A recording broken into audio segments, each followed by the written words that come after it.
Facebook always wanting to be the one that doesn't want to actually work. No idea why it's struggling so much. Oh, there it goes. That's it. Chat is available. Everything's streaming. We're good to go. Put that over there. That. All right, we're good.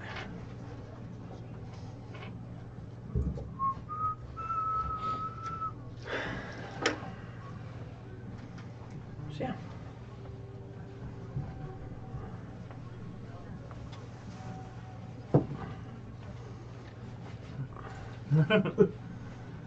Did you win?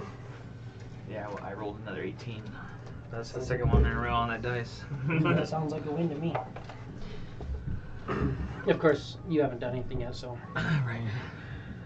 that's the real test. Let me get live chat up, make sure we have audio, make sure everything's all set, and we will get going. Boom. There's us. Started 1 minute ago. We have audio, we're good. I've got live chat up and ready. Boom. That's not what we want. We want live chat. There we go. What is that? Oh, okay, cool.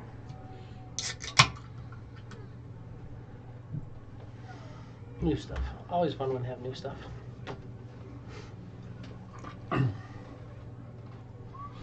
So unfortunately, Cicatrix is at a Cicatrix is at a rehearsal, so he will not be able to join us today. And as we were mentioning, we are halfway done with the venture that Jesse's on. So Magus will be back here in about the amount of time that he's been gone for. Coming up. You don't have 2 skeletons right now because you don't have 2 bodies. One of the skeletons was dead. So basically right now you're looking to get 2 bodies and then you can cast Enemy Dead on them. Cool. You did hit level 6. So if you want to make sure you remember you get 2 spells for free.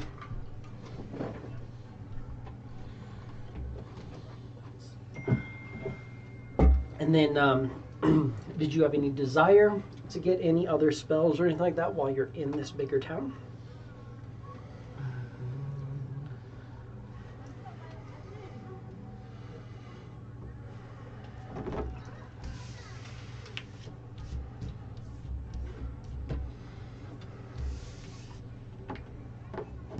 I know me personally, I always like to try to get as many of the ritual spells as I can, since you can cast them with just some time instead of with spell slots. Kind of just have that availability. It was kind of fun.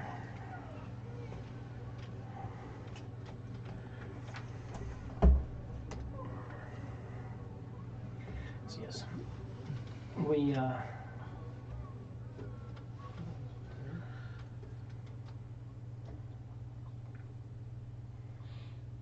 that's weird. I don't see anything. Anyways.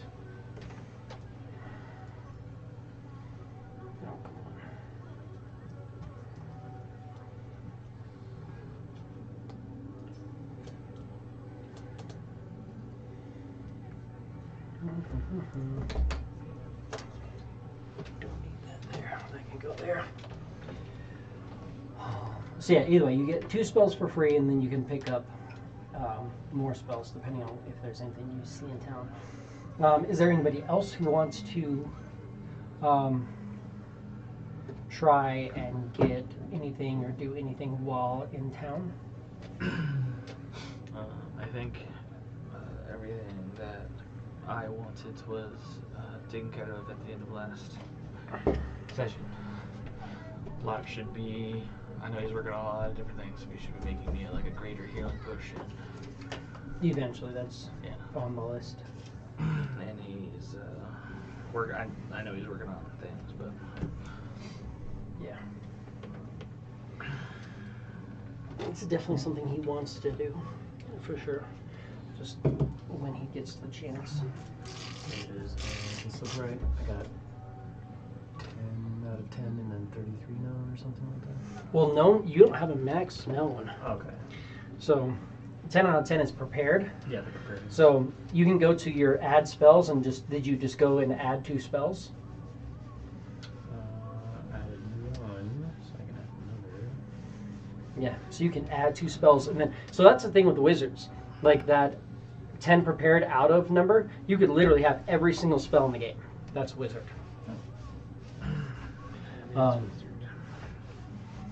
It's very difficult and it's expensive and it's time consuming, but you can do it. I know I was doing it with my wizard. I was going like crazy just trying to get every spell I could, and then every time I went to town I was like, hey, do you have this scroll and this scroll and this scroll and this scroll? And it's like we're traveling and I'm like, all right, hey, I'm gonna transfer this over to my book. It was a lot, but it was definitely very worth it to have, especially like the ones with the ritual tag. Just remember, anything that's a ritual spell, you can just take 10 minutes and cast it without using a spell slot. So those are nice things like Phantom Steed's nice because you can just be like summon up and you have a horse to ride, and it lasts 8 hours. The Tiny Hut is always a really nice one. It takes 10 minutes and you make a little, like, you basically make a dome this size. This is a Lehman's Tiny Hut. And it's basically an impenetrable dome. Like creatures you want can go in, but other things can't. I already think that's Will. You have that one? Okay, cool. Yeah, because you're good. Yeah. But that one is very helpful when you're out and about. Like, we need to rest. Let's do that. Those guys who were fucking with you would not have been an issue if you had a tiny hut. I picked that one. Granted, I always went If the you want alternate to route. get that spell and use it and pick it, that's fine. I'll pick a different one. Because there's another one I really wanted, but it's like, this one's going to make a lot more sense. And take the other spell and go half and buy it. Because he can buy extra spells. You can't. How much does it cost? I got you. Let's see. Meanwhile, Tarquin's like, finger gun. Fuck you.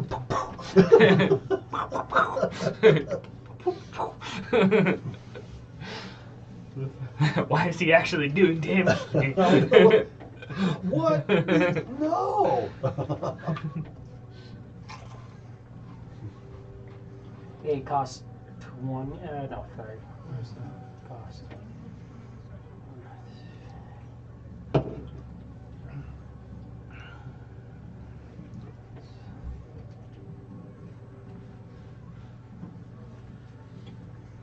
It would be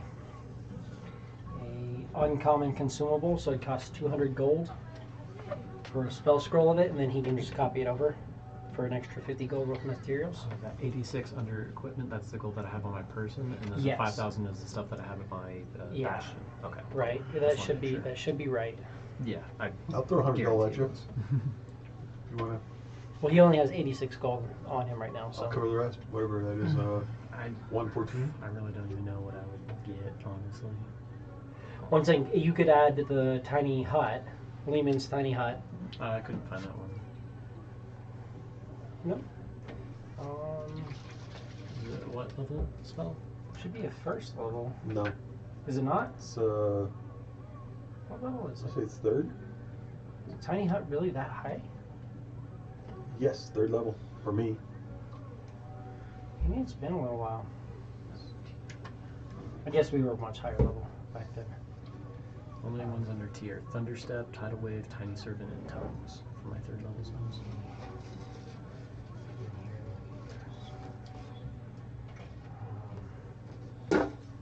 That's weird.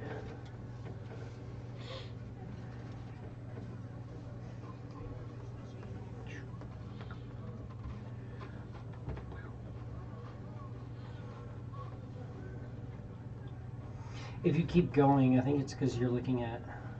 I don't really know. Because I'm under add spells and showing everything that it shows. Insert tongue title with Thunderstep. Let's come over here and see why we're not seeing some of this stuff. I'm wondering if maybe some of your.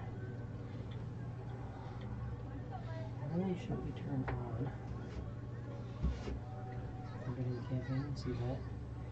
Everything except for Drakenheim turned on, and I just did that just to try to make it easier for you. See, Brad, if you got Lehman's tiny hut, I wouldn't have to worry about saving a freaking third level spell slot. Not on using heals. Mm-hmm. So there's that. Figure out what's going on with this. So if it shows up, I'll get one.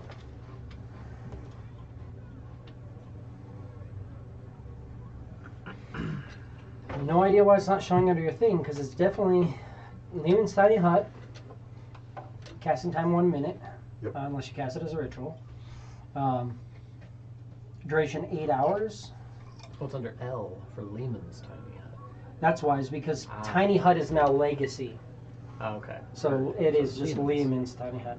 Cool, yeah, I'll buy one of those.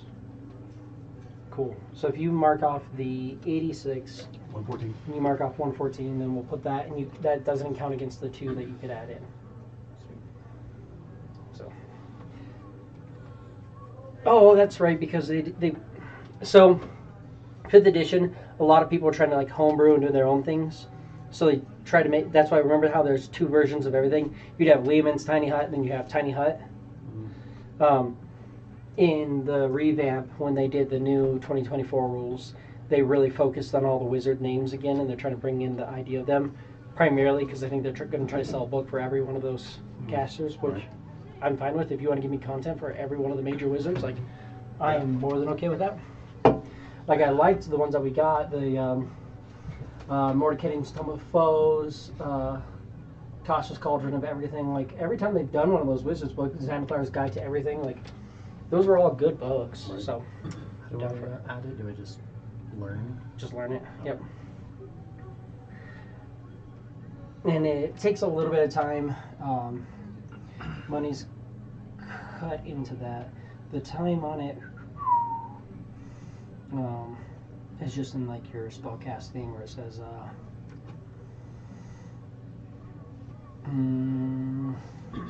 copying a spell. When you find a wizard spell 1st level or higher, you can copy it into your spell book. If it's not, or if it's of a level you can copy. So it takes 2 hours and costs 50 gold piece, but we're already incorporating that in. So you send that. So yeah, it just takes 2 hours per level to spell. Okay, so in my spell book, do I just like unmark one of these to get it? You should have it. Like if you go, if you look at your spells, you should have it as per because it's a ritual spell. So when you learn the ritual spells, yeah, ritual, there it is. Cool. So like for me, like some of the ritual spells are really nice to have prepared as well. Like let's say detect magic, because you can go cast detect magic. Okay, what's going on? Right. As opposed to if you don't have it prepared and it's only ritual, you're like, okay, cool. Sit here for 10 minutes while I do a ritual and then cast it. Oh, okay, gotcha.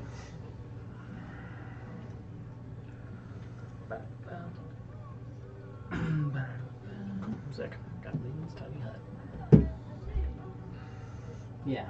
So you can do that. It just takes 11 minutes for you to cast it effectively. Gotcha. Ooh, you added Vampire Touch. Yep. Oh, that's a nice one. I was like, yeah, something to harm and heal me at the same time sounds pretty nice. Yeah. That is a good one. I got one that's really fucking good too. That I'm excited for. Once we get into it, but anyways, so you want to kind of look over. So we'll do that one spell scroll there. That's easy enough. You guys were talking. You wanted to on this day go to the ranger district and find out what you can about the woods. Correct? Yeah, right. Perfect. Yeah, I have the opposite of what you got. I got life transference, so now I can do this. I basically go, boom, so that's 11. 23, so I take 23 points of damage. and then whoever I is it touch, life transference? No, 30 feet. And then whoever I like cast on within 30 feet, since I took 23 damage, they'll get 51 healing. Shit. Yeah. So basically, he has his first damaging spell, and it only damages himself. But he does 48 damage to himself, and then double that and give it to somebody else. So, Damn. and because the restores hit points, it gives 5 extra hit points because it's a third level spell. Oh, did I already do hit die? You have not yet. Okay, cool. Let me do that real quick. Yes. So you get one more d6. I've got you pulled up right here as well. 3. You have heroic inspiration if you want to try to roll. Yeah, you automatically get it whenever you level. I'll give you heroic inspiration on leveling. You're good. 3. Still 3. Cool. So Meant to have that 3. goes there. Apply. I applied it, so if you just refresh, it should be there. Here, I'll just leave it over there with you. So you should be at like 38 hit points. 38. Too shabby. It's the wizard life. I remember being, I think I was level 17 before I broke fucking 100 hit points. Yeah, it's fine. I got a lot of healing stuff. I'll be good. Yeah. Plus, as you're building an army, you don't need his Exactly.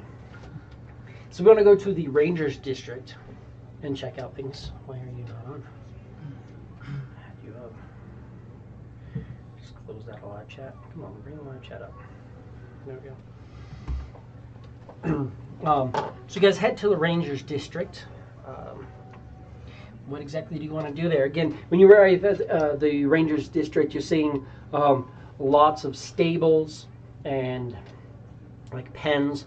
You're noticing like just free roaming animals, like quite like all over the place, and like not just like, you know, cats and dogs like you might see in a normal city, but you're seeing like eagles, and you're seeing like just random things like tigers and like wolves and stuff like that are just kind of moving around, sometimes with people, sometimes without. You're seeing drakes, small dragons, things like that moving around. And then, you know, other than that, you're seeing the district next to this is a very, very forested area, has a big lake kind of in the middle. And this area is kind of overgrown a little bit from that. A lot of the districts protect themselves from the growth of that giant like forest next to you, but this one's kind of pouring over into the district just a little bit.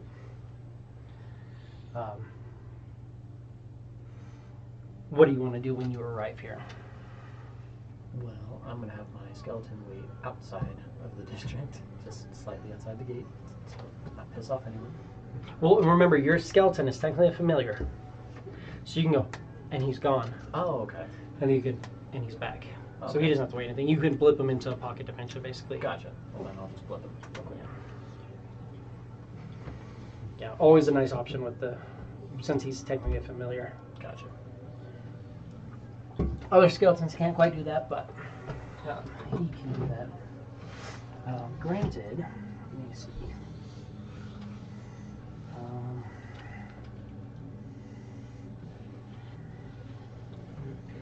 There are options. And so you gain the service of a familiar. It's a spirit that takes on the form, appearing in an unoccupied space within range. Telepathic communication. When your familiar is within 100 feet of you, you can communicate with it telepathically. Additionally, as a bonus action, you can see through the familiar's eyes and hear what it hears, or through the familiar eyes and hear what it hears until the start of your next turn, gaining this benefit gaining the benefit of any special features it has. Finally, when you cast a spell with range of touch, you can make it do that. Disappearance of the familiar. When a familiar drops to 0 hit points, it disappears. And it reappears after you cast the spell again. As a magic action, you can temporarily dismiss the familiar into a pocket dimension. Alternatively, you can dismiss it forever. As a magic action, while it is temporarily dismissed, you can cause it to reappear in an occupied space within 30 feet of you. So it's a bonus action to make it go away. Nope, it's an action to make it go away, action bring it back. Cool. Within 30 feet. familiar drops 0 hit points or disappears into the pocket dimension, it leaves behind in its space anything it was wearing or carrying. That does include the thing, but so like you have the crossbow on you, Oh, okay, that's fine. but for the most part, any of the magic stuff is tied to him. So the lantern, stuff like that, that's all grafted into him. So that goes through. You can only have one familiar at a time, and yeah. And then, of course, because it's from your amulet, you're gaining slightly different benefits as well. But that's the primary stuff. But yeah, so you can just action flip him, action bring him back. Sweet. If you wanted to down the road, when you get your upgrades to him, if you wanted to add like carrying capacity and stuff like that, that would be an option as well. Those, because they'd be grafted into him, anything like magical containers, when he blipped away, that would blip away with him as well. So since you're using things like other skeletons, theoretically, if you've got like a big bag of holding or like had some sort of like extra dimensional space on him, he could hold other skeletons, and effectively when he came back, he could blip back as an action and then use his action to kind of unload other skeletons. That's pretty cool. Just as an option. Oh, If you wanted to be able to try to move them around more subtly. But yeah, so you blip him out, you get to the Ranger District.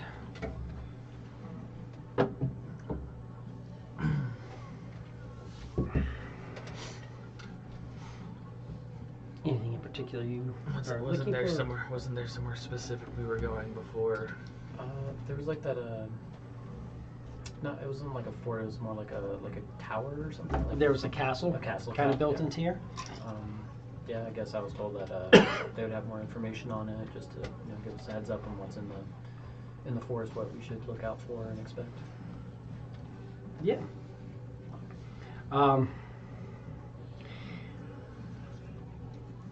The castles can be, for the most part, closed down and available, but there are guards, and some people walking around. Guards will say, I can get you access to somebody who would potentially know more. Give me a persuasion. Let's see which dice is great for me today. 16. 16, not bad. It's like, okay, I can see what I can find. After a short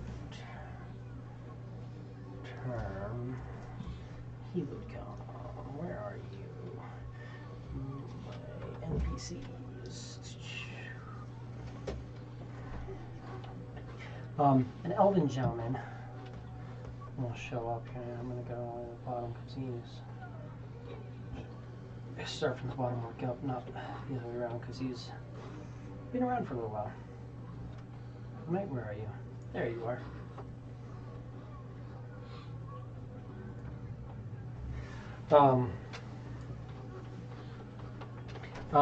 A male elf comes up to you.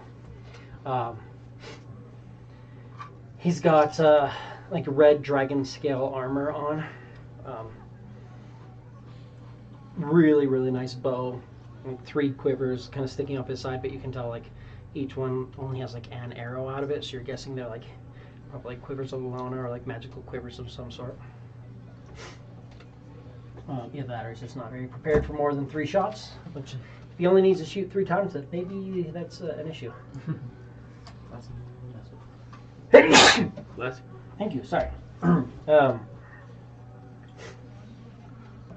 But he comes up and he goes, I heard you were looking to venture west into the forest. That's correct. Just getting some insight to see what we can expect when we go in there, what we need to prepare for. Well, most of you wouldn't really be very welcome, from what I know.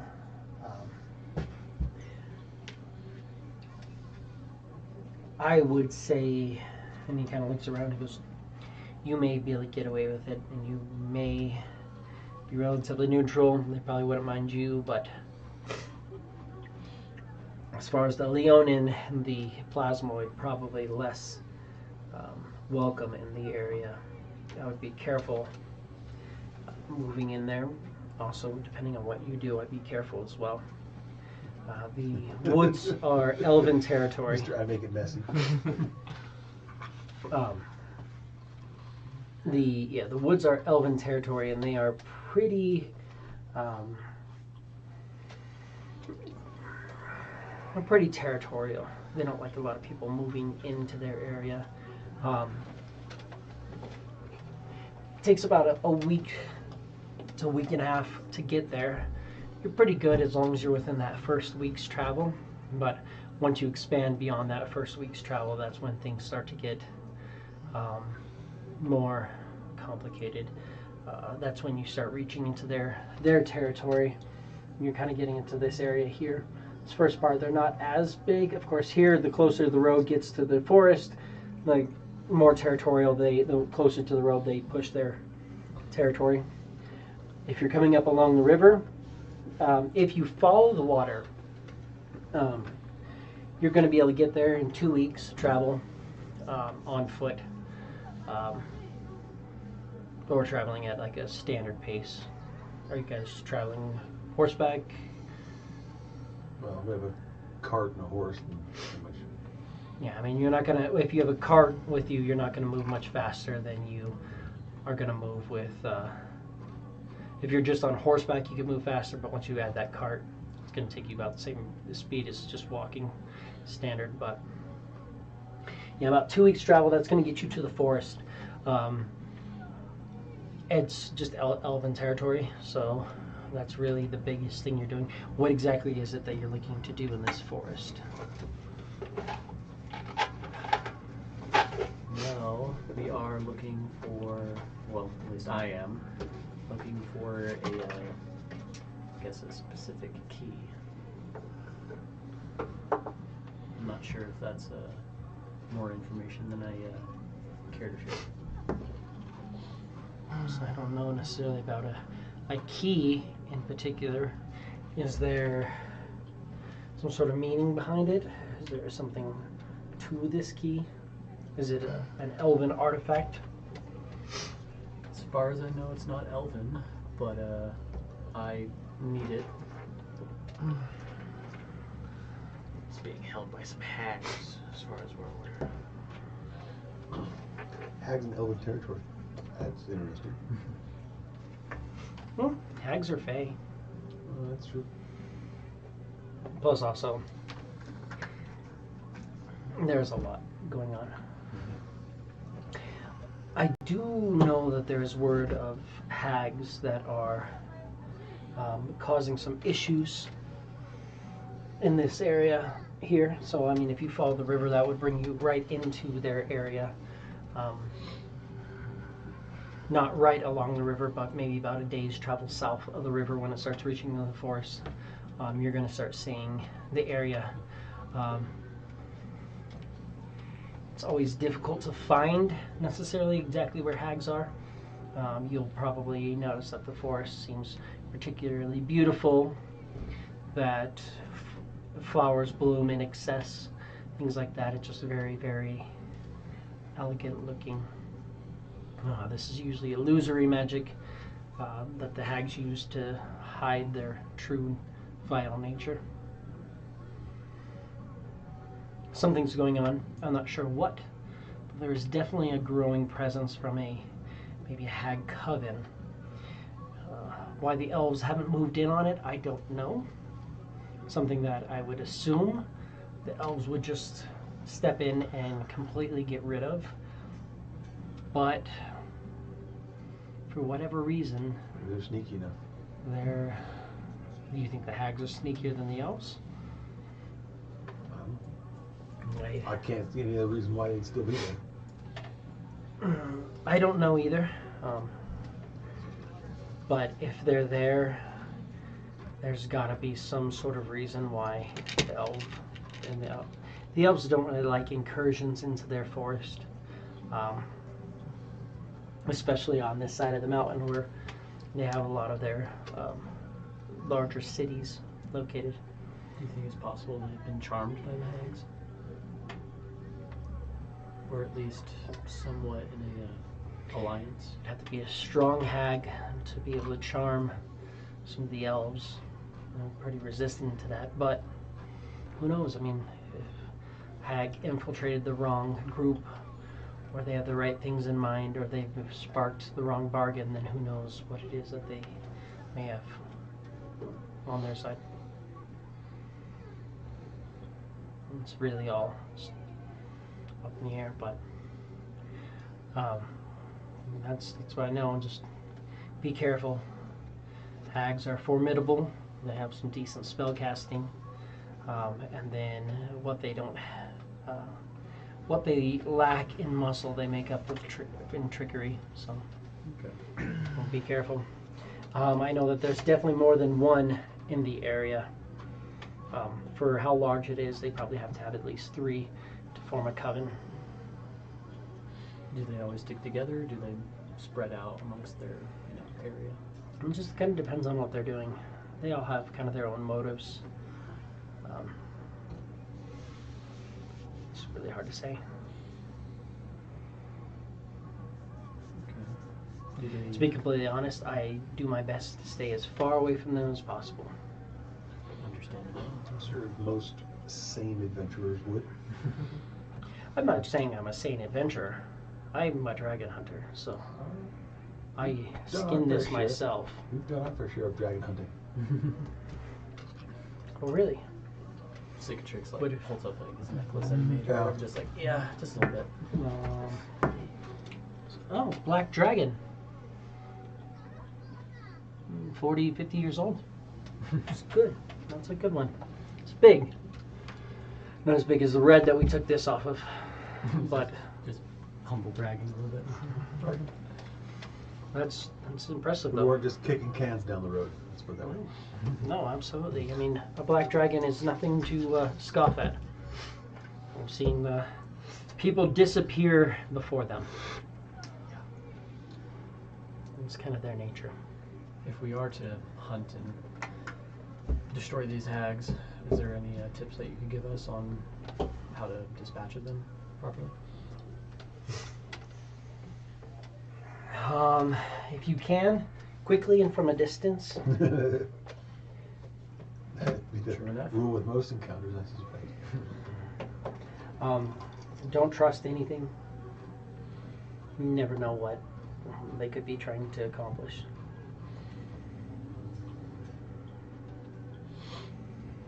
But Are they resistant, or like what are their resistances or inner weaknesses?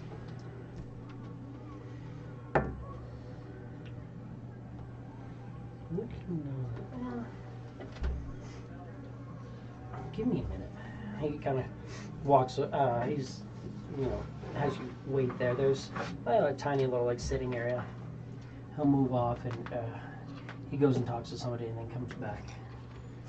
I'm sorry. Again, I don't do as much with hags as your common person, but they tell me that they're not really necessarily weak to anything, but they're not necessarily resistant to anything as well. Really, just you have to be careful with. They deal with like a lot of illusions, things like that. Some poisons. So if you have any sort of way of making yourself resistant to poison, that's a benefit. In that area, it's probably green hags that you're dealing with.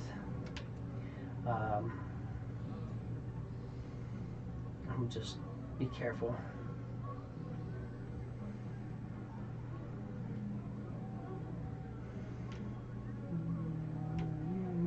What do you got? Coven?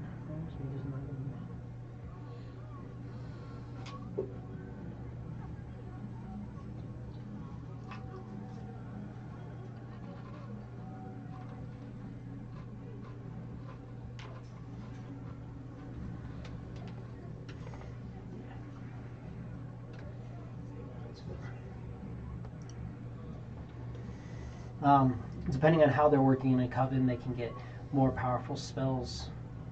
So I'd just be careful with that as well. If it's a night hag, night hags are resistant to cold and fire. It could definitely be a night hag. It's just hard to say exactly what you're dealing with. Be it night hag, green hag, probably not a sea hag, but it's close enough to the water that potentially it could be. Do you have any drawings that we could, or like any pictures that we could look at to help us identify once we do come across them? I mean, they are going to probably be using illusion to mask themselves until it's too late. Once they're in combat, they're probably not going to be concentrating on any illusions or anything like that, focusing more on battle. But given that, they could look like anything really. They have the ability to magically change their form at will. Yeah, well, right. Yeah, disguise self. 24-hour duration at will. They can be invisible. And they can do other little minor illusions, stuff like that. So it's hard to say exactly what you're looking for. I mean, I can show you this, but this isn't going to be what they look like. That's what they look like, but that's not going to be what they look like when you're actually dealing with them. Alright,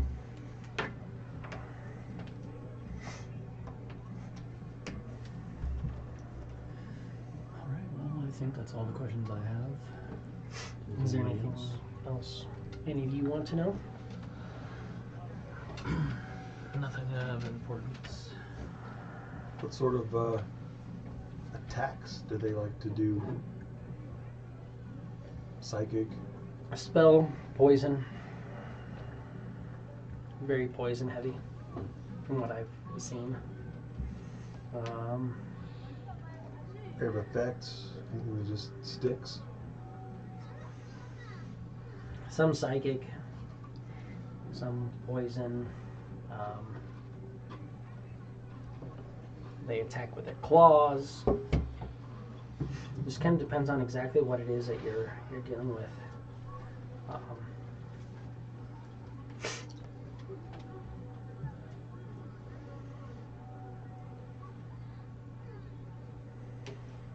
It's hard to say exactly.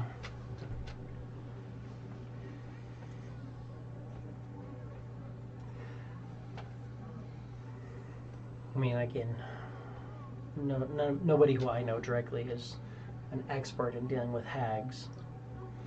They're not terrible as long as you don't fall for their trickery, which is why, again, I'm surprised that the elves don't just wipe them out, but something bigger is going on in that forest, I feel like. Or maybe the elves are allowing the hags to stay there. Hags are fey creatures, though they are more evil, but you can have evil fey creatures on the border of your territory, or you can have humans pushing in. So maybe they leave them there to keep the humans afraid of what's going on. Or there's something bigger at play that I don't know. But there's got to be a reason why the elves don't just wipe them out. Hopefully, if possible, we'll get to the bottom of that reason. Shall indeed. Thank you for your time. My allergies are all pissed off. I'm going to blow my nose, see if I can get this sneeze away. It's dust. Doing too much cleaning.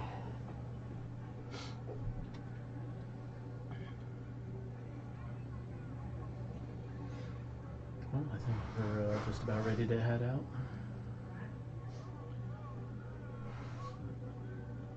We got a little bit more information, but Clef and I did go to the library and find some information about hags.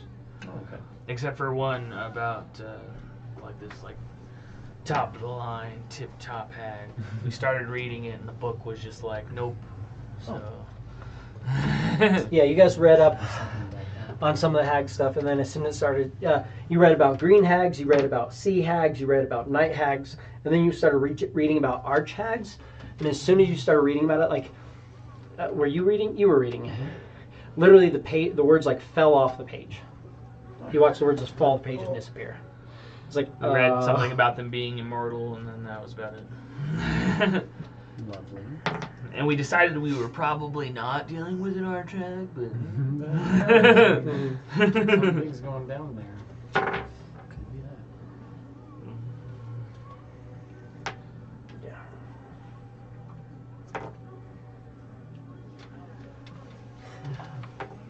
Yeah. Give me a perception. Anybody, or all three of you. Just you, not anybody who's not here. I guess I'm here, but I'm not paying attention. 13. And I wouldn't notice anyways. Amazing. 14? 13. 13? 21. 21? 13. 13. 13's, you're noticing just normal like signage and different things like that. You will notice though there is a mail courier here that offers mail delivery and transportation services. Mail delivery and transportation services. Do we need mail delivery, transportation services for every kind? There's someone here that is offering that, probably. What about you, big guy? There's nothing I can necessarily think of. There potentially could be an option at a cost of having something from like your stronghold delivered to a major city. Anyone want to get some money?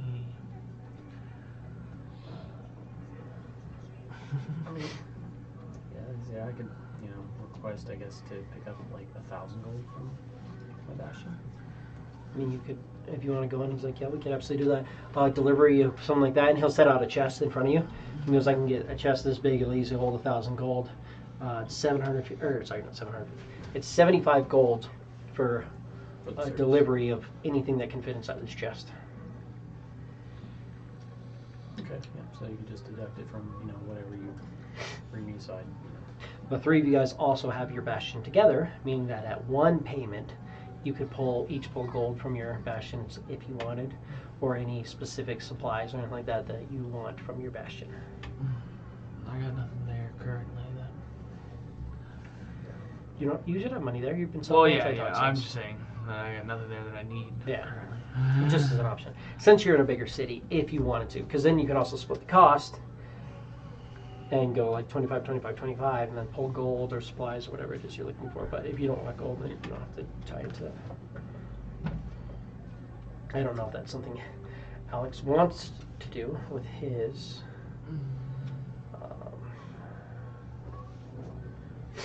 I know Cicatrix has. Yeah, I don't know if Cicatrix would necessarily. In my head, I think he's keeping it there so he can continue to expand and stuff. Oh yeah, he has that all on paper anyways, so. I put your guys' in separate things to show your best stuff. Holy shit, let me put mine one more time. I got like a face full of dust earlier, now I'm just fucking dying.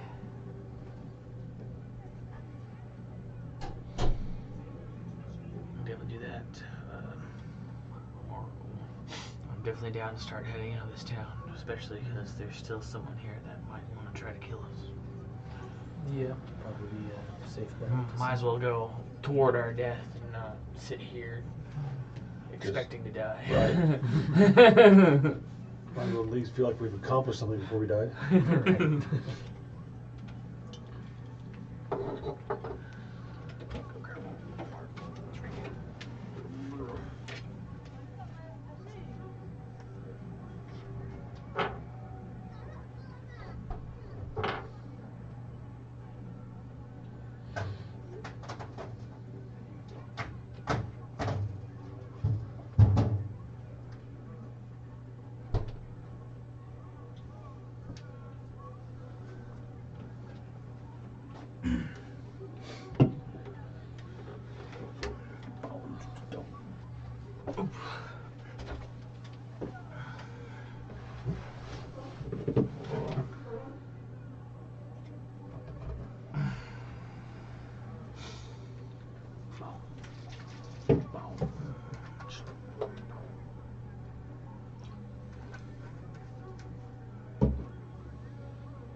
Oh man, I think I like slept with a cat like on my neck.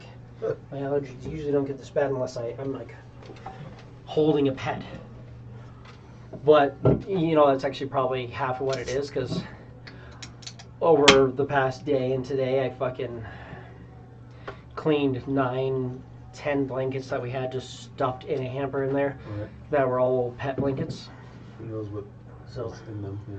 Tons and tons of pet dander, and it was just old too. Like they just been like half of them were like halfway folded up, probably clean, but still covered in pet hair.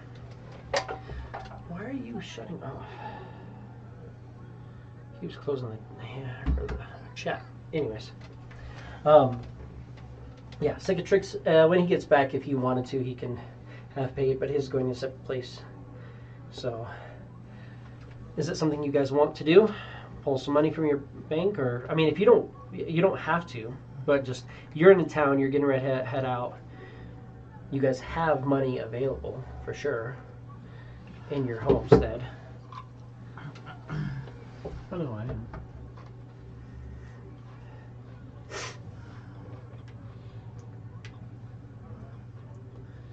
Now, Clef, you should have decent little bit. Do you have it listed? How is your stuff all set up?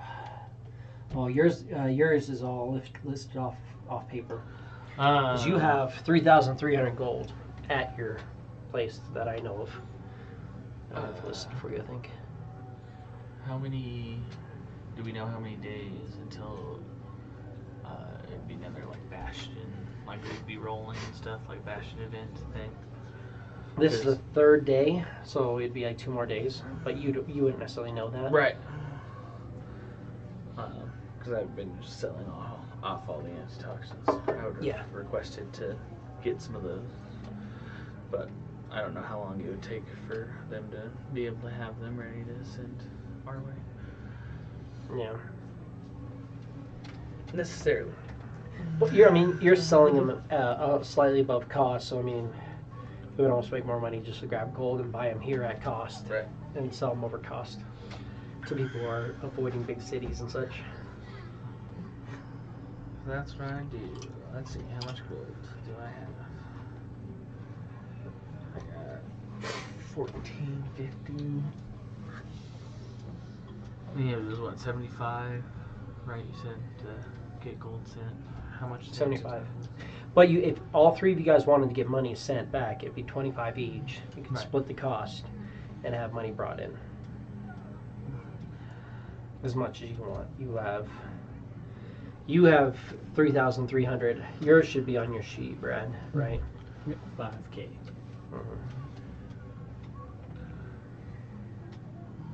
Remember, I mean, rare items are 4,000 gold, so you could literally pull that in and buy like some cool rare item here.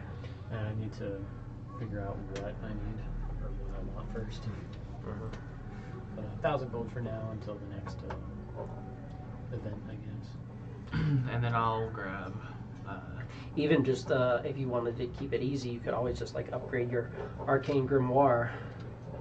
You have a +1 right now. You could upgrade it to a +2, so that'd be +1 to attack, +1 to damage. What is it? No, sorry, +1 to attack and +1 to DC. And then when you use your arcane recovery, you can gain more powerful stuff. Just as an option, you could also get something. I mean, just are you fully attuned? You are. But I mean, you could always move away from the Skyblinder staff and go to something bigger, just depending on what you want to do. But if you want to take time and think about it, you don't have to. if you're gonna get some gold sent away, I will help pay and get some gold sent my way. That's Cool. all. Do you want to get anything? I probably should, but I don't know how much. What is I'm looking for would cost. What are you looking for? Anything of true sight?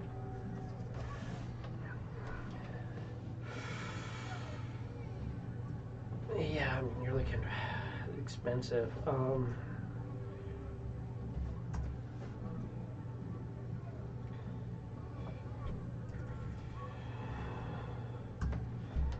feel like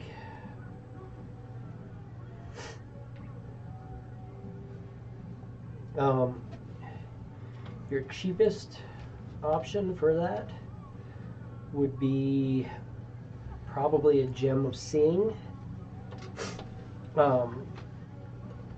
This gem has 3 charges. As a magic action, you can expend a charge. For the next 10 minutes, you have true sight out to 120 feet when you peer through the gem. So you basically have to be looking through the gem, but they kind of have it, it almost looks like a monocle kind of set of thing. Oh, I know, I guess it's a little stick that you look through. Hold up and you're looking for that. So you could have that. That would be 4,000 gold. How much would a green and uncommon cost? Uncommons are 400 gold. 400. So I will request 450 gold from my bastion. If anybody else is requesting any gold, right? pulling 1,000, pulling 450. I mean, you could also communicate and say what you're looking for, and then see if maybe somebody else wants to pitch in. I don't know if you guys have more you want to throw in. And you can just. You'll say that he's like, since they like illusion and stuff, being able to see through those would be immensely helpful to us. So I was trying to think about getting a gem true seeing, but they're out of my price range. I have about 3,000 I could spend on it, but they're like 4,000. Since I'm already getting gold sent my way, I can pull the other 1,000 and help get one. Okay. I could pull an extra like 500, so we could just split it up. Okay. I'm gonna pull all of the gold from my bastion. I'm just gonna pull it all. Yeah. 1,500 for me. So you're gonna transfer 1,500. Do you know how to do that on your character sheet? If not, I can do it real quick. Well, showing up it says total currency at 0. Extra. Hold on. Inventory. Manage inventory. Something hit gold. Go to settings. Coins and containers. John, I'm adding your gold right now. Okay. Add it in. And I paid the 75 gold up front. You paid all of it? Okay.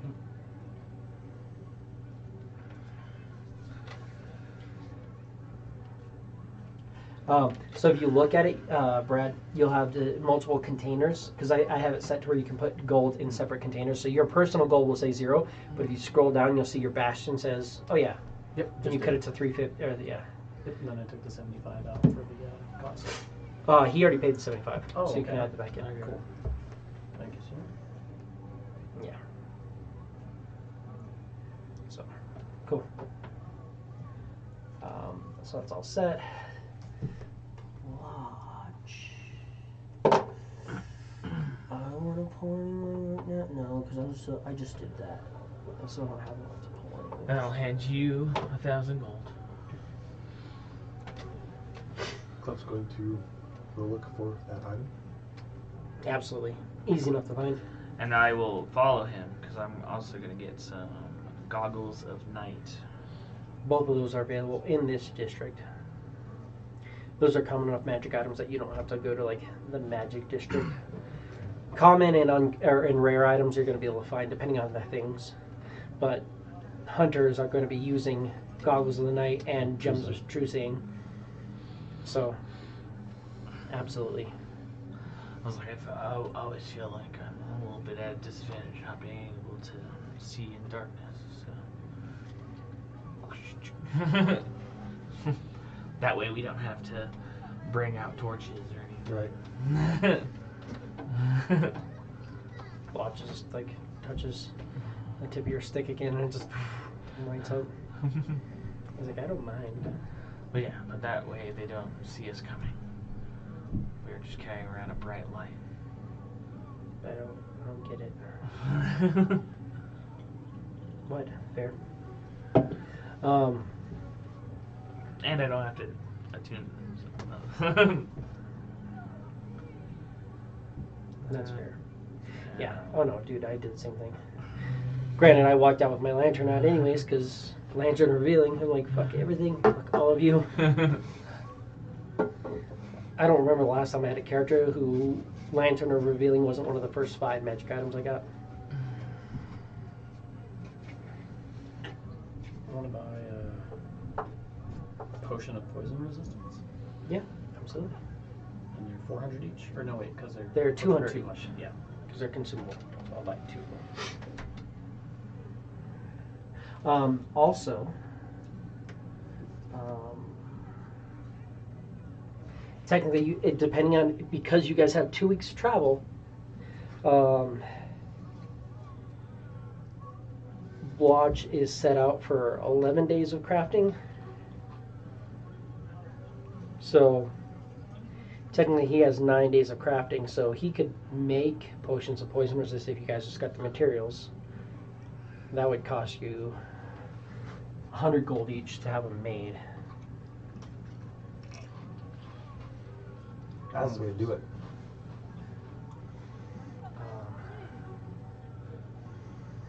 Right, sources.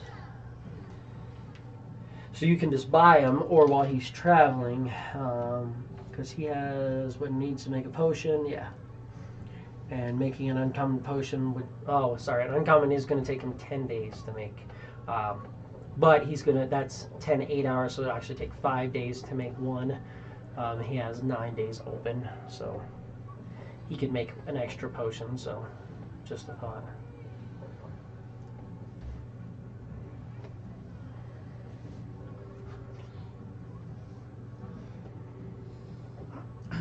Throw in 100 gold for him just to make another one, just in case, so we have a little bit extra. Cool. So that's 5 of those 9 days. So now he has 4 days of non-crafting, which he can use to make like smaller potions and stuff like that too. You can also fuck around with mixing potions. But yeah, that's just.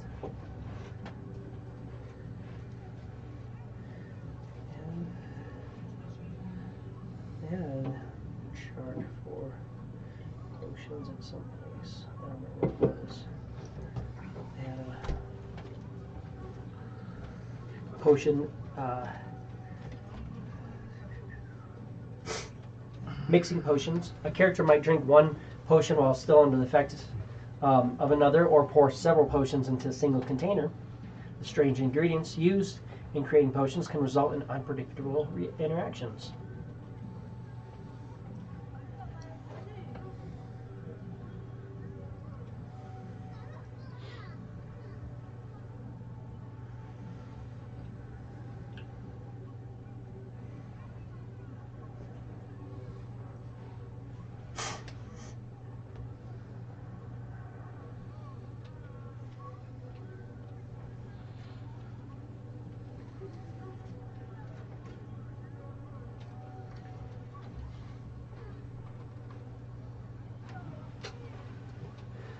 My favorite thing is the mishap.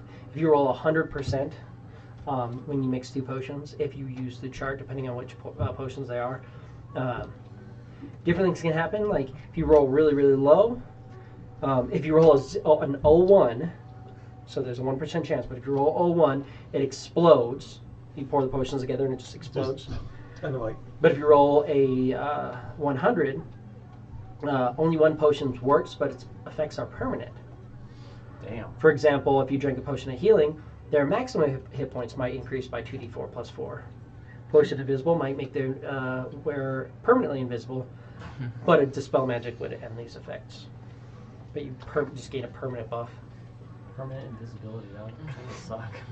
Well, no, it could suck. It could be really. Oh my god, That'd be wild. dude. And they did that, and they messed up on a campaign. They gave them rings of greater invisibility as opposed to rings of invisibility. So the person was just invisible but could still attack.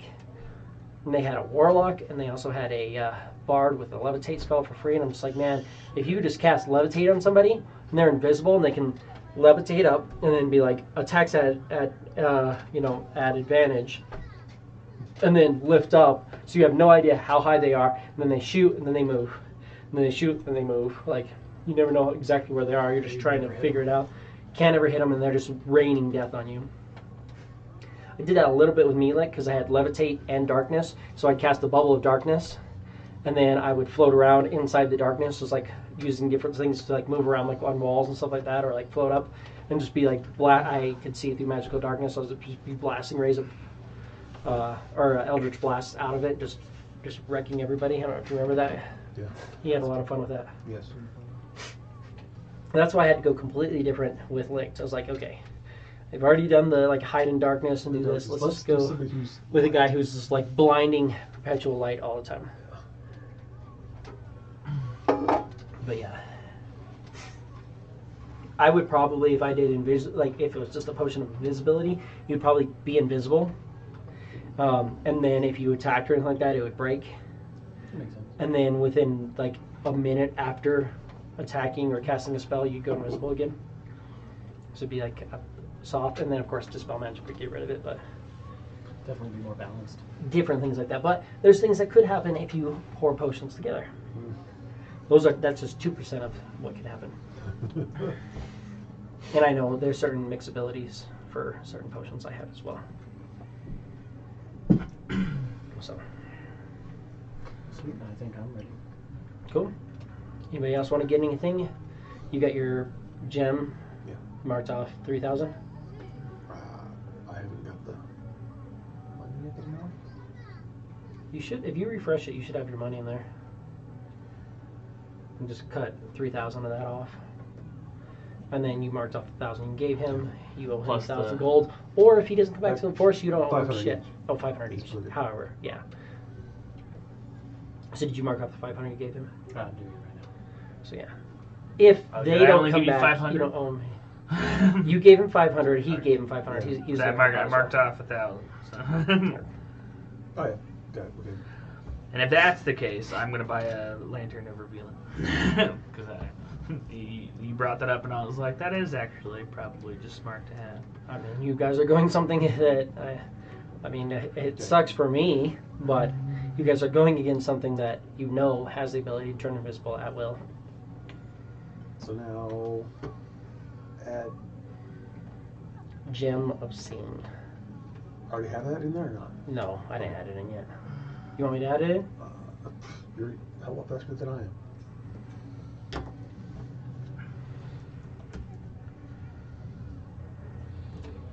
If we come across any of the elves, I speak Elvish, so. Tarquin comes out. He has a lantern now attached to his backpack, and he's wearing glasses.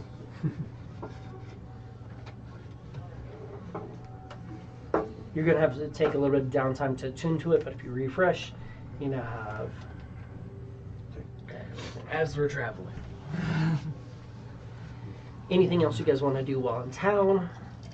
I I gotta gotta say that if Cicatrix wants to get anything, we can just kind of add that in. We'll figure out where he's at with that. Yeah. Let's go stop by some stables on the way out. Grab our cart and horse.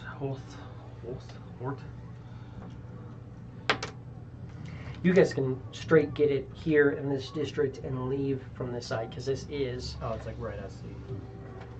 yeah. Riverside, you've got like the docks, and then you've got the like the planar travel area, and then you've got a large area. You're not really sure exactly what it is, but you're seeing large buildings, very waterside, a few more docks, and then the ranger district is kind of off that, but pretty close. So you guys can leave and head along, exit the city, and head along this lake for a couple of days. Freaking ocean. Yeah. It might as well be an ocean. Yeah, you guys are like. You can't see the other side. Could be an ocean. Mm-hmm. But it's freshwater. But yeah, okay. So.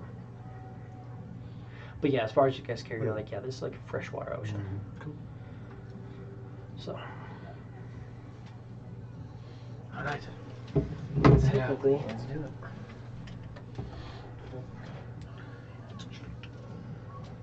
it's almost a week's travel across if you went the white, Uh-huh. like from river to river. It's damn near a week's travel across that on a boat, on a sailing ship. Damn. Yeah, it is a large body of water. It's a very large I fucking mean, continent. compared to the size of the Riverside town, or whatever the first town we were at, it encompasses the entire thing. Tenfold. Well, this is a big block because that's also the territory. That's not necessarily the actual size of the town. Okay. That's just kind of how they put it on the map. That's their territory and expansion, and like they have docks and little things around that area. But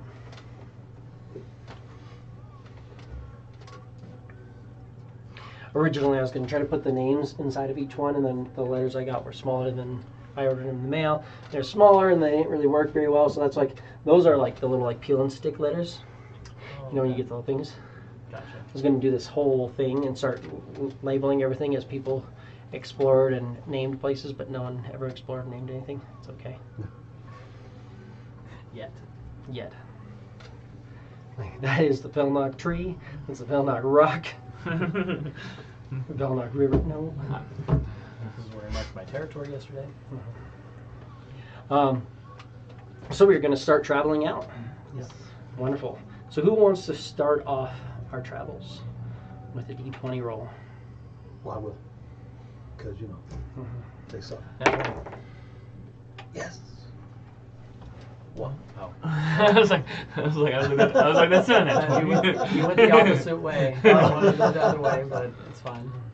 Which is really good to roll before we've traveled for a little while. So Right. in the first part, that's nothing too crazy. As you guys are leaving, you will notice. You go away. You give me this guy.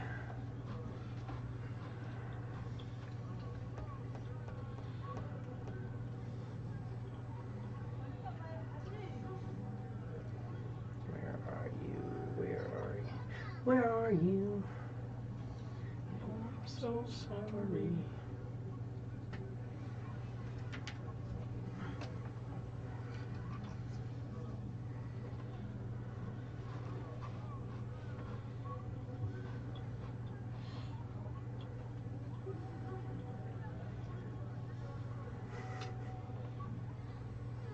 This guy does have Jim's magic missile prepared. As you guys are traveling out, you will notice that along the shore, doing some sort of strange ritual that you don't necessarily recognize. There is a wizard,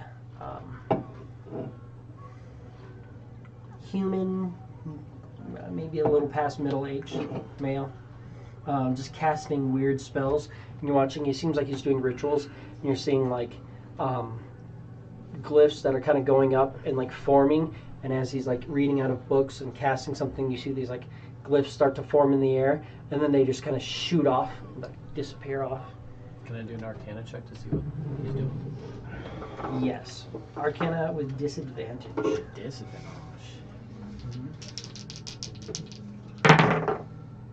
Oof. 13. 13. You're noticing what he is doing is 13.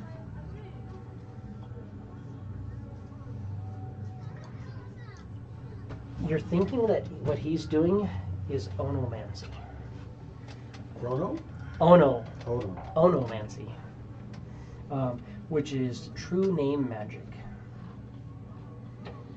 Very, very, very rare craft.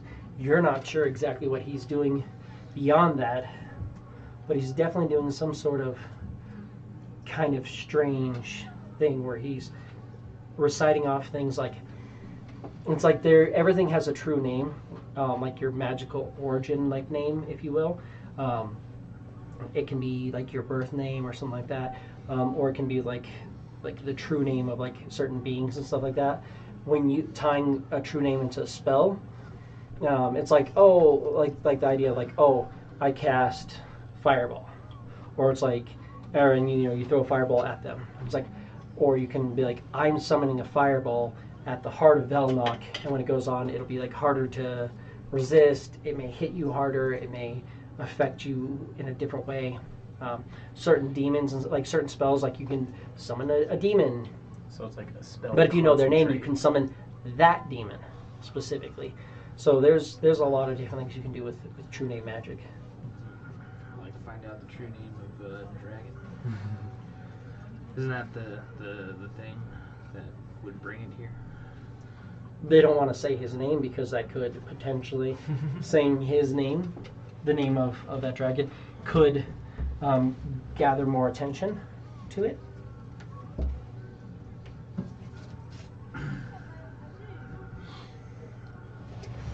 What do you think? Should we go? I don't know. It seems like a very rare kind of magic, and I don't think we'd fare very well if we interrupted that. It's kind of hard to tell. We could do so respectfully if you wanted to ask him any questions. Okay. Yeah, I'll kind of keep a respectful distance away, and then just kind of, I guess, admire what he's doing, or just kind of like, watching gracefully to try to understand.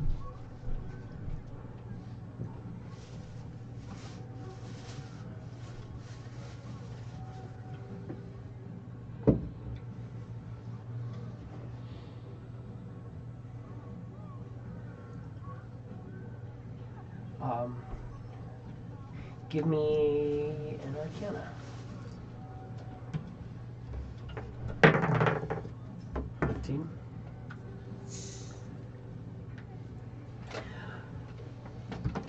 He's definitely calling out true names of certain creatures and then sending it out over the water. And you're seeing these like wards forming. It's some sort of abjuration, and then he's sending out the names over the water. Your best thought is that he's doing something to maybe ward the city against certain creatures, potentially. You don't think that the water is as important to the spell as more of just him having a large open area to kind of like cast out into. Okay. Does he take notice of me at all, or?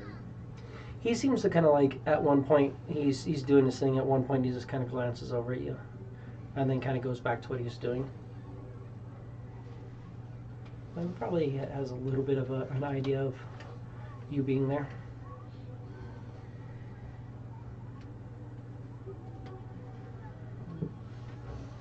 I don't really think it has anything to do with what we're going to do, unless we want to ask his help for the hags or something, or. Could you grab me 2 regular Pepsis? Somebody like him is not going to be too disturbed by hags. I'm sure he has better things to do.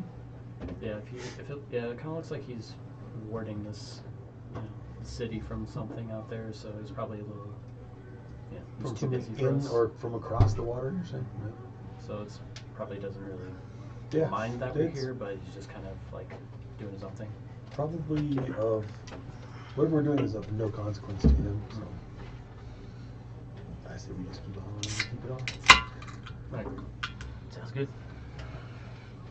I kind of bid him a farewell, nod as we kind of just move along.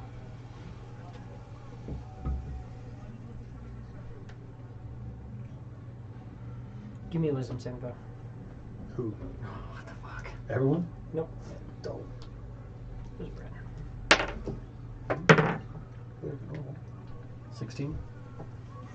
You nod your head to him. And he nods his head back to you. And he looks you in the eyes and you hear in your head the word, Velnok. My eyes like dart back towards him and back to everyone. And like, he just said my name. Maybe. It's kind of his shtick, isn't it? I didn't hear him say your name. Oh, that's true. Yeah. I don't think he said True anything. name type thing. That's true. I was kind of like, all right, let's keep going. Yes, I just extracted your name. It's fine. He rolled the 1. Oh.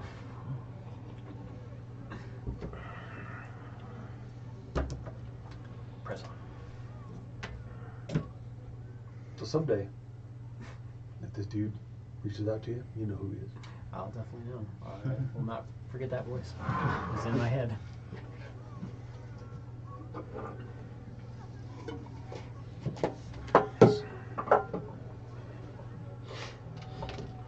You do not know his name, though, because he doesn't want you to.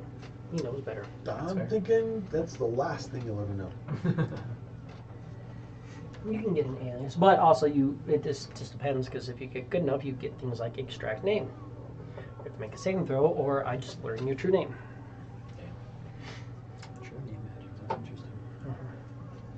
Some very interesting things you can do with it. One of the kind of cool ones too is you can eventually start doing like certain things, kind of like what he does, but kind of for free. It's like I cast Fireball, but not on Velnok. And so it's like when you're like casting the spell, you'll say it'll like blow up, boom, and it hits everybody except for you because the spell is designated that the magic of the spell doesn't affect you.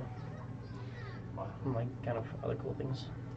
Or if you know their name, you're like, same thing, like cast it specifically on you, and it's like, cool, you have disadvantage on the save and take an extra 5d6 damage or something like that.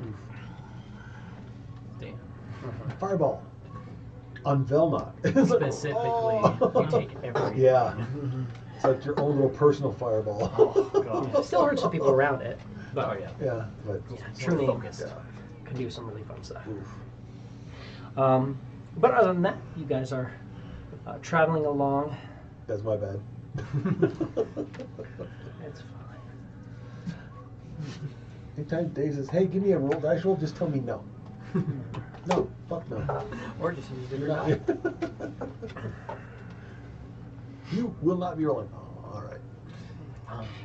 Honestly, that natural 1 roll further away from the city would have been much worse. Doing it at the beginning of the city Right.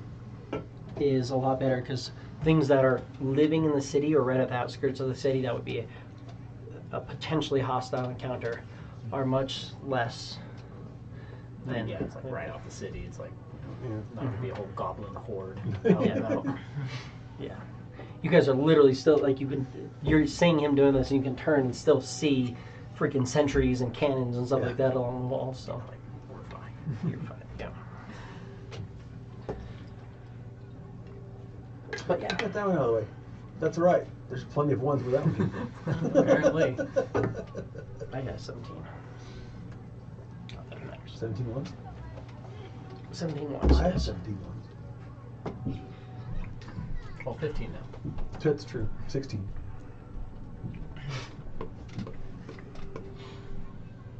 I gotta use up 17 ones this session. Oh, gosh. That would, you better have advantage on death saving throws. Not so much. Yeah.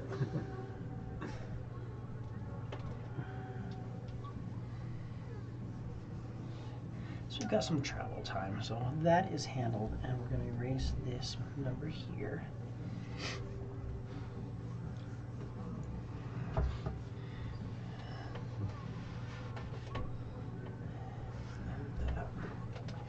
And we're going to grab this, because we've got that right there is about where we're going to get to. And then I could write more, but who knows if we're going to survive the forest. Right.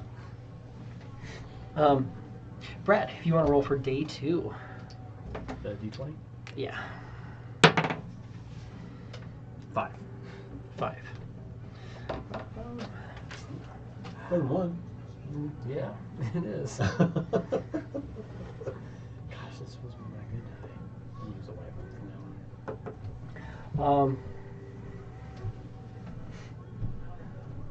As you guys are traveling, you're part of the way, maybe 3-4 o'clock in the afternoon, traveling along the lake.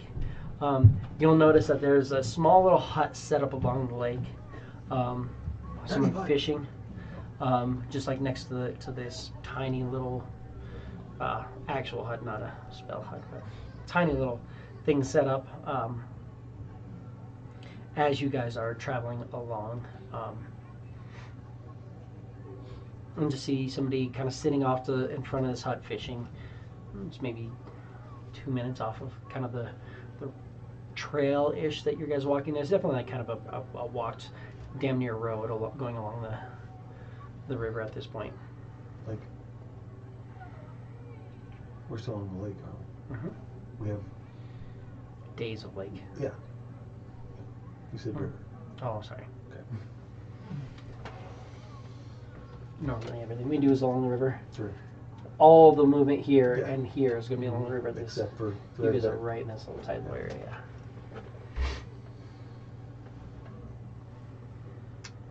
I might agree with river, except I still can't see the other side.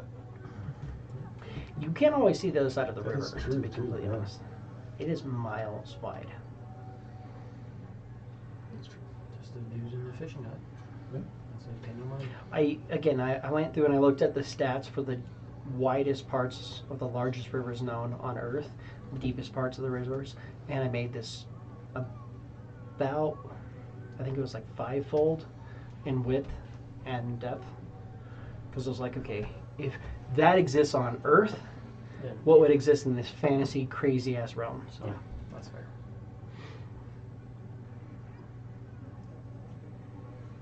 So, yeah, I mean that river is thousands of feet deep in area and stuff like that. Yeah, just a guy in a fishing hut. Pantomime, and just keep trucking. I'm still here. Keep moving on. Just give my little wave as we walk by. Kind of looks out. Vel. He's back. Kind of reeling in, just leans back a little bit.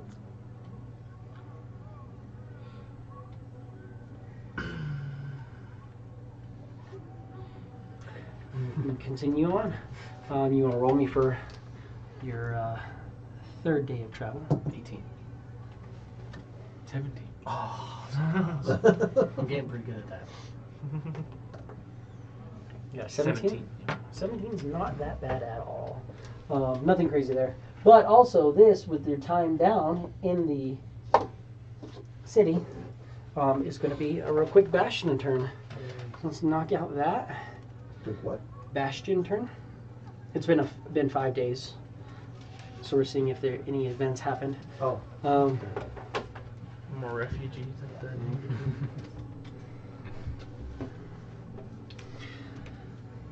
So we got Tarquin.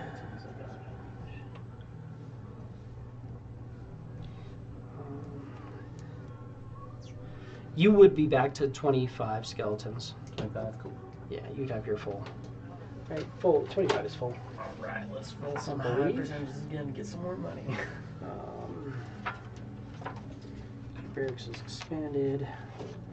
Looking at barrack. Yeah, 25 bastion defenders. So we're going to start. Just go around the table. Velnok, go ahead and give me percentile.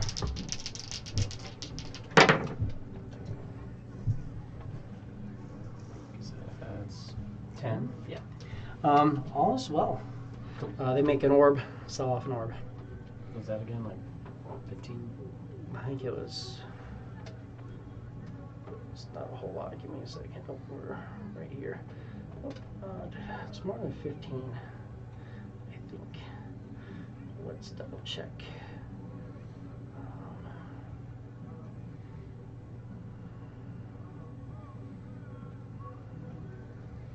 You're getting a premium on that. Orb is 20 gold, but you can sell it for 22. 22. Perfect. So you make 22 gold off an orb. 22 action. And that's about all that happens for you. Tarquin, if you want to give me a percentile. No. 26. Nothing of note. They sell off 2 antitoxins. That's what, 110.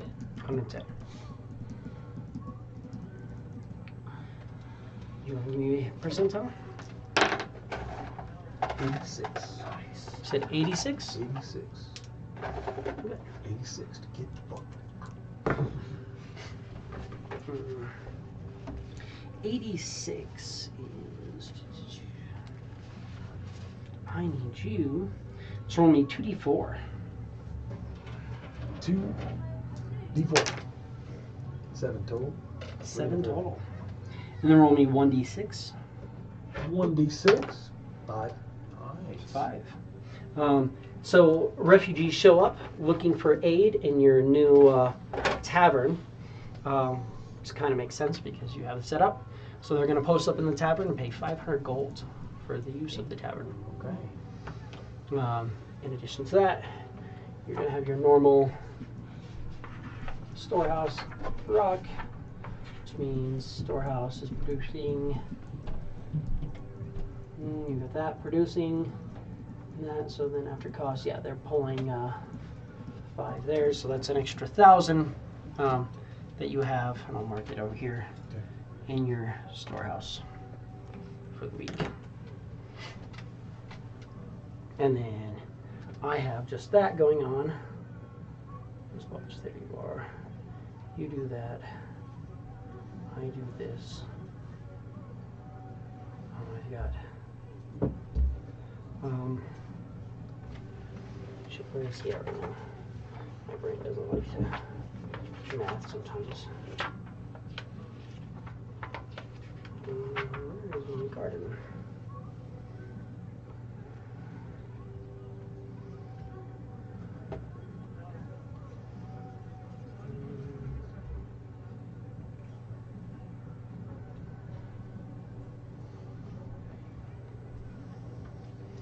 That sounds okay. Cool. And then Magus means I need to add another one to him. So he's gonna have another one to work out. And Cicatrix will have to add one in when he returns as well. But you guys are moving along for the next 5 days, next part of your leg. If everybody wants to roll me a d20.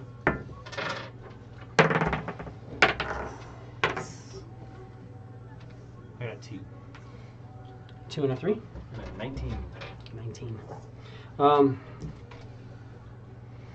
Somebody's an overachiever. A little bit. I'm balancing out your 1. Okay, appreciate that.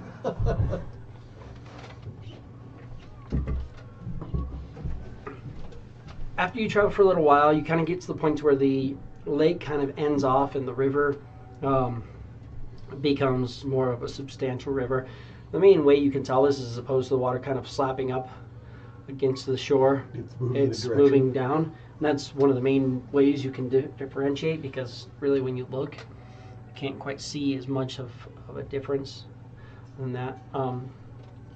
Other than, you will notice that across the river, you're seeing a very large structure, potentially multiple structures, maybe some sort of castle and garrisons or something, on the north side of the river. But you're not seeing, it's hard to really tell what you're looking at, but it looks just like an old, maybe abandoned area. Something's going on over there, but you're not really sure what it is. Flags. It would take some time to get off that way. It's kind of hard to really make out what it is, but you're like, oh, there's something really large built over there. but it would take some time and boat and effort to get over there. But you do know that there is something going on over there, if you care to note it in your heads. Let's mark it on the map as suspicious ruins. Continue along the river for a few more days, pushing into the next 5 days. This is part of that 10-day on the river. But it's going to take damn near 20 days before you get to where you're trying to go. That in mind, give me a perception check. Who? All three of you guys can give it to me. I got a 10. That sounds like a good number to match. 18. 18, 10, 10. 10. You're just letting everybody else do the work today. Perception. Like, I see this. I agree. I also saw that thing you said. That looks good to me. Fine. Yeah, okay. If you say so. No, this actually works really well for you. It makes sense why you might notice this. While you're traveling along the river, you'll notice. You guys see this is like the water's moving. It's starting to slow down a little bit. It's at when a river reaches a large lake, it kind of slows down a little bit. But you're seeing some like driftwood and stuff like that. Sometimes larger bits of like, where it's like almost like part of a tree floating down the river. But you notice that one of these trees, it's kind of like, it was coming down the river and it looks like it's kind of stuck near the side of the shore, just slightly moving. It looks like it has bodies in it. Oh. Go up and inspect the tree to see what kind of bodies they are. It is in the water still, a little bit. Oh, I thought you said it was like up against the side. It's like, I mean, it's not in this massive river, but it's like towards the edge of the water. The tree stopped, but it's still out in the water just a little bit. Okay, gotcha. It's probably, you're thinking that some of the branches are maybe caught into some sort of maybe underwater foliage or something like that. Okay. It's only about like the edge of it. These bodies are probably like 10 feet out, but if you want to really get to them, you're gonna have to possibly get in the water. Gotcha. But you can give me an investigation from the distance, or if you want to try to get closer, you can try to pull them up to the edge.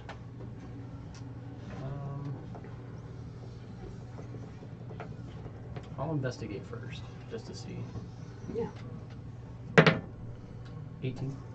18. They're definitely elven. They are wearing clothes that don't match anything you've seen, but they seem to be wearing tabards that seem to have kind of the same insignia, but it's not anything you've ever seen.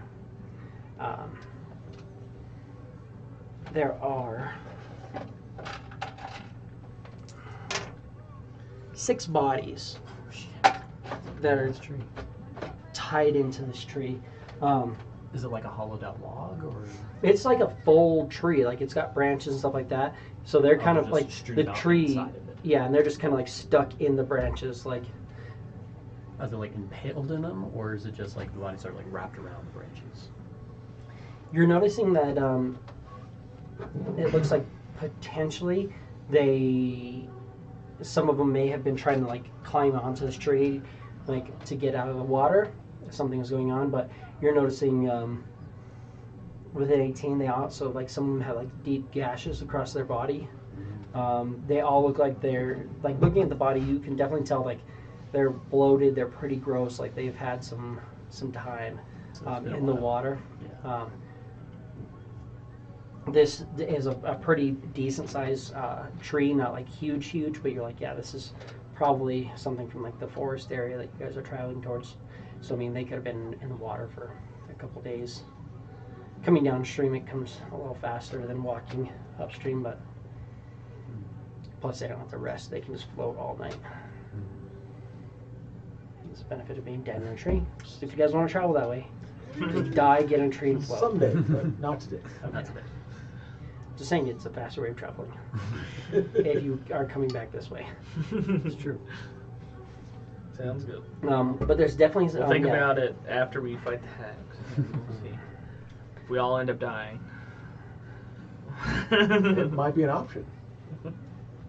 We shall see. Maybe the true name guy can revivify us. Right.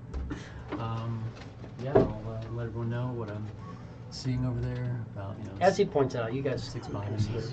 deep gashes. It looks like we're getting close to something. Could be hags, could be something else. Do we want to pull them in here? I bet you I could throw a rope out and drag that tree to the shore. We can look through their bodies, see if they have anything. Yeah. That's You're what in you would search of do. bodies anyway, aren't you? He's I can looking. get Well, it. he's looking at him from a Right. distance. Yeah. I'd be like, I could use them. Morbidly. Oh yeah, I could use them. You do technically need 2 bodies at this point. But yeah, Cicatrix, All right, go buddy. for it. Cicatrix will Work. kind of take a Work your lasso rope and magic. like throw a rope out and just kind of start pulling it in, and he can get it pulled in long enough. You're noticing that they have quivers, but there's no arrows in them. They're not magical, and it just looks like probably in the course of floating down water, the rivers or the arrows just kind of either pulled off, or maybe if the arrowheads were heavy enough, maybe they sunk down. Who knows? But you will find 2 longbows that are still intact, attached to the tree. You find 6 pretty nice daggers, 6 pretty nice long swords. If somebody wants to mark those down, if that's something you want to take. And then, of course, you have bodies if you want to animate any skeletons. Not the bodies on the lawn. Not the bodies on the lawn. If you want, I can, I guess I have, do I have Cicatrix up? 2 longbows, 6 daggers, and 6 longswords. Mm-hmm. All of like fine elven make. There's also 6 of these tabards. They have leather armor, but at this point the leather's pretty gross. Bloated flesh is kind of mixed into it, and it's... Yeah, we can leave those. Wrote down their stuff. Am I noticing anything else significant on their bodies, or is it just gashes and bloated? You're noticing that, yeah, there's gashes. They're bloated. Give me a medicine check.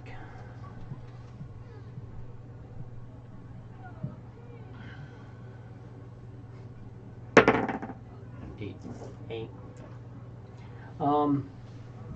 You're not sure exactly what's going on. You can tell that 2 of these bodies were bleeding from their eyes. That there are claw marks, clearly, like something was slashing at them. But you also notice that there's a few large slashes and a few arrow wounds in them. Okay. But that's about it. Does it look like they have like any signs of like them fighting back, or were they just like slaughtered? There's definitely signs of fighting back. Like from what you can tell, like it looks like they were probably fighting back pretty well. Okay. Well, I guess we could just get the bodies and lay them on shore, and I guess just cover them up out of respect. Except 2 of them, because I'm going to take them with me. We respect you guys, and Well, you can Serve me again. Yeah, you can straight just summon and have 2 skeletons now traveling with you guys. I guess you have your wagon out again. Do I need to use animate death? That's a 3rd level spell. Yeah, animate dead, and that'll get you. Now you get 2 of them. Plus you can blip your guy back in at this I point. would have done, yeah. Now you have a little army going on. Cicatrix is doing that. I'll be traveling alongside the guard. You can ride the cart. I can easily kind of make do. Pulling up or doing something, because I don't have to be.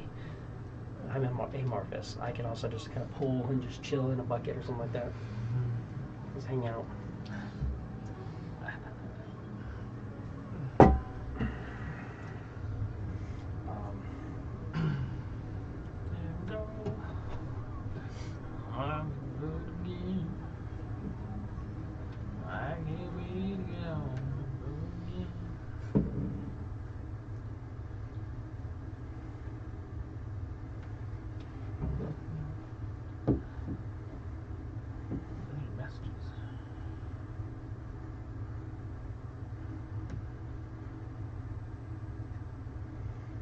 Sorry, I'm just making sure I have.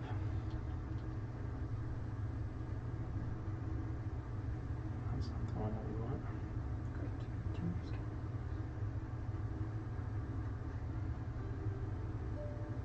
That's not it either.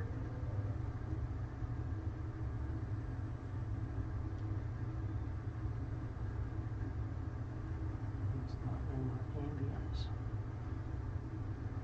Songs. It's not giving me my ambient.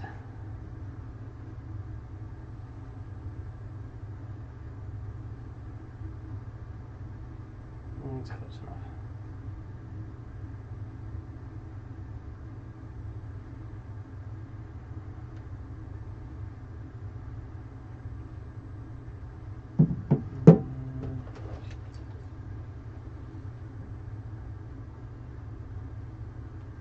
Okay, we'll go to my river where my foot is.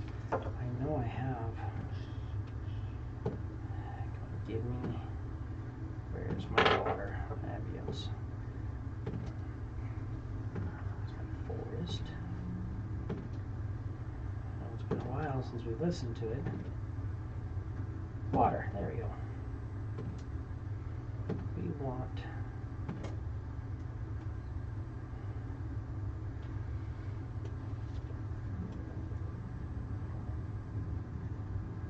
not quite what I was going for, but it's better than the city. A little bit of water ambience. Sounds more like it's underwater than it's by the water. Do we not have anything? Just all water. There we go. That should be.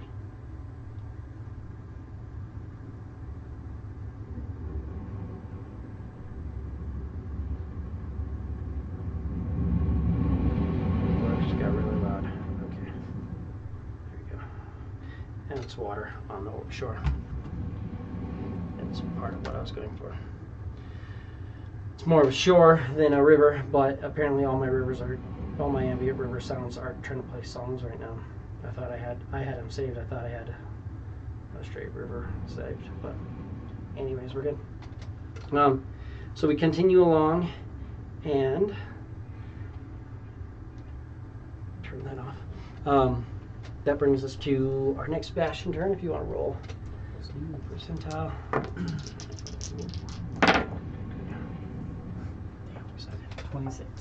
26. Nothing really is going on in the area. Your inn is pretty much established now, so that's kind of why you're getting some of these refugees. It's probably just also like people staying in the inn. Yeah, you sell off an orb, make 22 gold. If you want to give me your bastion turn. 90. That's nothing. I'm gonna make that money.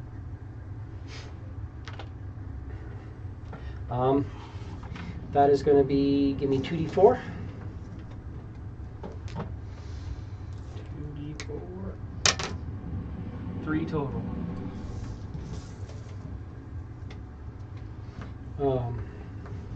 And roll me a d6. 5. So you can sell off your antitoxins, plus you make 500 gold as some more refugees come in and establish what they want to kind of take use of your area. Kind of taking advantage of the arcane study you have set up. 6, 10, 7. Do you want to give me your percentile? I'm already halfway back to making the gold that I spent. 81?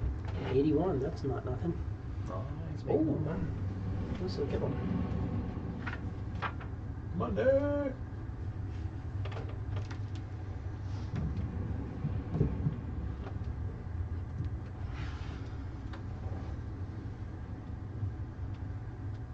Roll me a d6. A D6. 4.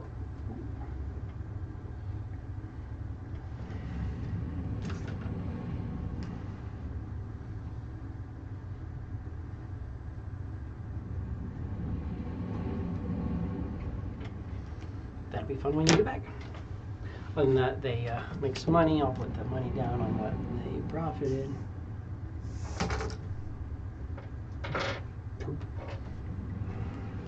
I rolled a 96. What does a 96 do for me? 96. Oh, is a request for aid. Love it.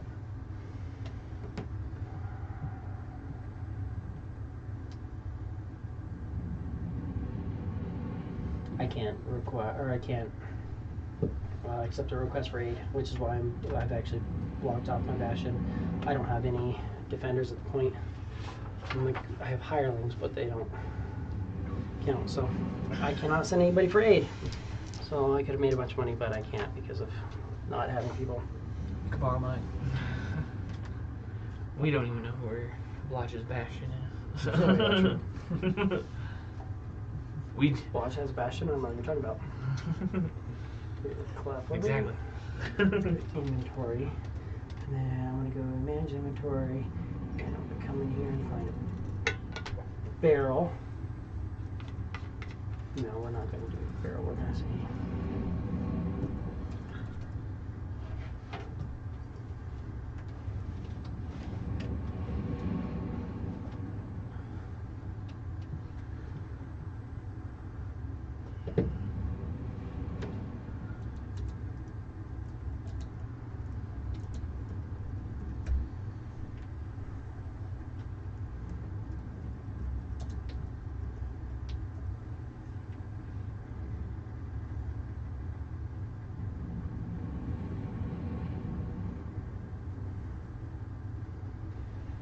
Gold, and now we're back up to.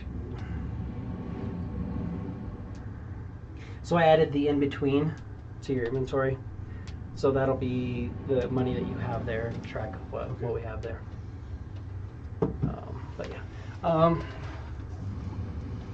that's all you're really seeing.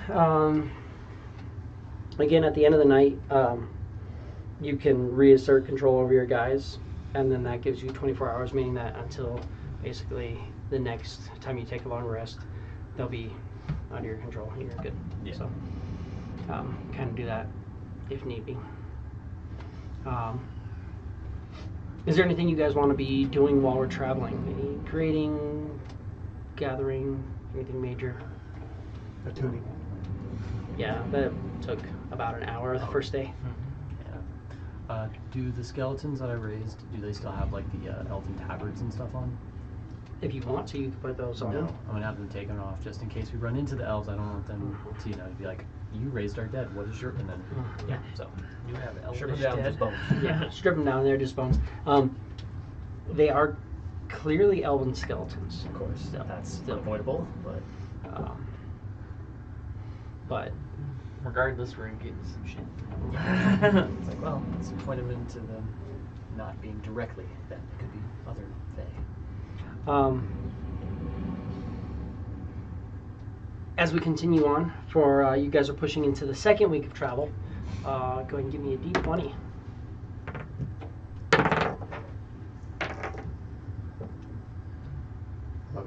11? 18? 5. As you're traveling, I got tired from. you'll notice that you're traveling along this the shore. There's not really a road per se. Your greater healing potion is made.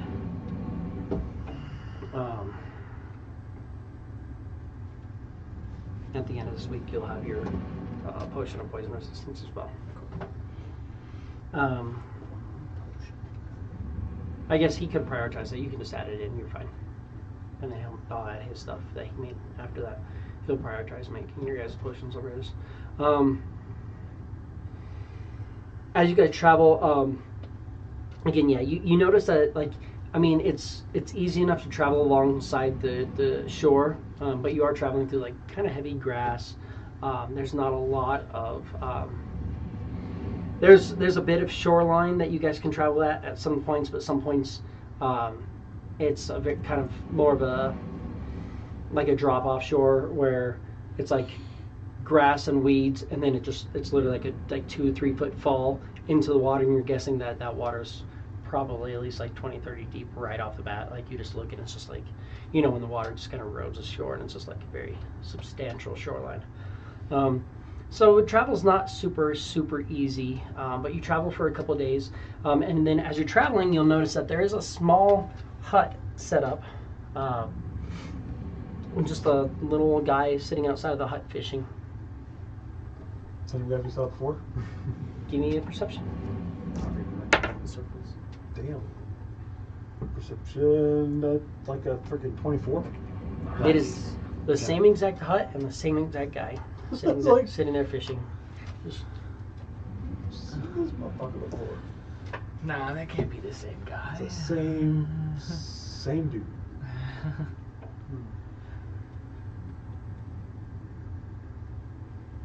So he's either really fast or we're just going in circles. he was on the lake before. Now he's on the river. Right, but yeah. Should we go talk to him? Maybe he has some like fancy way of getting around. We should be careful though, because hags, they can disguise themselves as anyone. Sure. This could be one of them watching us to see what we're doing, if we're just passing through, or... Of course we're just passing through. That's I mean, you guys are still ways away from the forest. Like, you're starting to see mountain range in the distance that have, like, stuff on it, but you're not in forest yet. Still a long ways away. Okay. You wave at him, he kind of, again, just reeling and nods at you. And I look at him confused, and I'm like, just walk past him like, obviously stating that, like, he looks familiar.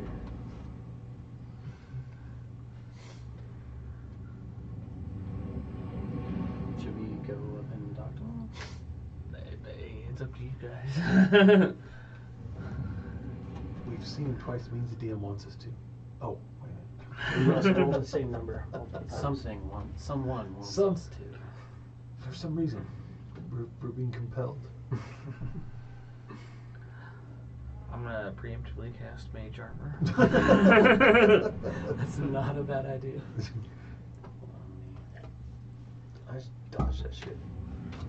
Yeah, I'm gonna cast And remember, you can always kind of like put up Blade Ward before, like kind of leave it up. It lasts a little while. So when you weren't here, and you guys were walking into kind of dangerous area, like I had you like preemptively cast that. Something I'm you also can do gonna before you go. preemptively cast Blade Ward. You don't have Blade Ward. I do. No, you don't. Yes. Yes, I do. Actually, I'm gonna try does to not like, have Blade Ward. secretly put mage armor on myself, so then like it doesn't look like I'm, preparing for something. Okay. I didn't secretly do anything. Oh, you just did it? Oh my gosh. Gosh, you gotta Because Blade Ward's a good fucking spell to have up beforehand. yeah. Before combat, just like, I'm gonna have that on. You're concentrating on it. But you can literally, like, every minute just kind of keep it up whenever you're in tough spots. Kind of keep it rolling. Just fishing. I'm gonna walk by. As Blade Ward. As the people go like, close, like, Do you really have Blade Ward now? yeah. When did you? No, you do. Yeah. I've always had Blade Ward. I just never Have use you? it. Yeah. Oh, okay. Why did I think you didn't have Blade Ward? That's fine. I was like, good to see you again. Are you having any luck today? Nothing's biting. Well, maybe better than next time. Maybe. Kind of. What kind of creature is he? Just an old human. Old human. Okay. Nothing. Cliff takes his little jelly thing out. Looks at him. And activates it.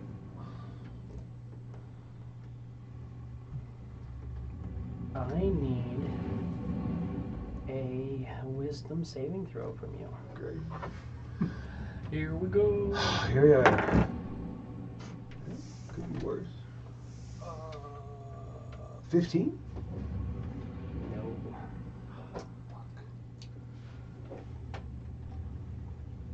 Wisdom saving throws are not close I bet it was one off. Guarantee it. then. No, 15 seems like a normal number. If it's not 15, it'd be like 18. You kind of glance over, and are you guys stopping at all? I think we were just walking by. Just kind of walking by. Yeah. Yeah, just kind of Cruising by. taking our time, you know, inspecting it. You never saw the guy in the hut. Never happened. What guy? Exactly. So, a couple minutes later, you guys are traveling down. That was weird, right? You guys saw him like pull out the gem of true seeing, and he did that, and he just kind of, you did that. His face goes a little bit white for a minute, and then he just kind of sits quietly, Just put it back. and then puts the thing away, and then it just sits up completely normal. What'd you see?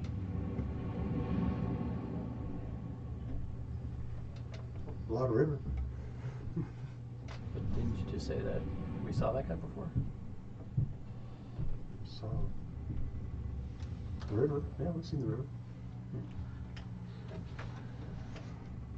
Okay. Alright, should we just keep going along then? That's what we've been doing all day. We're heading off towards where you want to go. Alright. Let's keep on going. Keep it on. Can I look through my skeleton's eyes to see if they see anything? Yeah, you can. Skeleton just seems no. I mean, you're walking. At this point, you're a little bit of a walk away. He's back down that way, just kind of maybe just out of sight. Can I see if the old guy is like turning around to like watch us? Well, no, the old guy's just out of sight at this point. Oh, just outside. Oh, okay. Because you all kind of just sat by looking, and then you're like waiting until you're kind of out of earshot, out of eyesight, and you're like, "Hey, what'd you see?" And he's like, "I didn't see. What do you mean?" What? Fuck no. It's a river to me. Let's press on. This is like the flashy thing. You don't think it's gonna fuck with his head. You know that, right? I know. Hey, it's what it is. And it literally is the flashy thing. Have you ever flashy thing before? No, of course not. No. Are you lying? No, I've never. No, never. Well, and I lean over to you. I'm like, is that weird to you? Yeah. I don't know if Plus is trying to make a big joke or Okay. maybe we're seeing things. Keep our wits about us.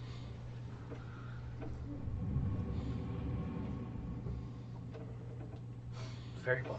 Give me an insight. Insight. Both of you two. 21. 10. You're not sure if he's just joking.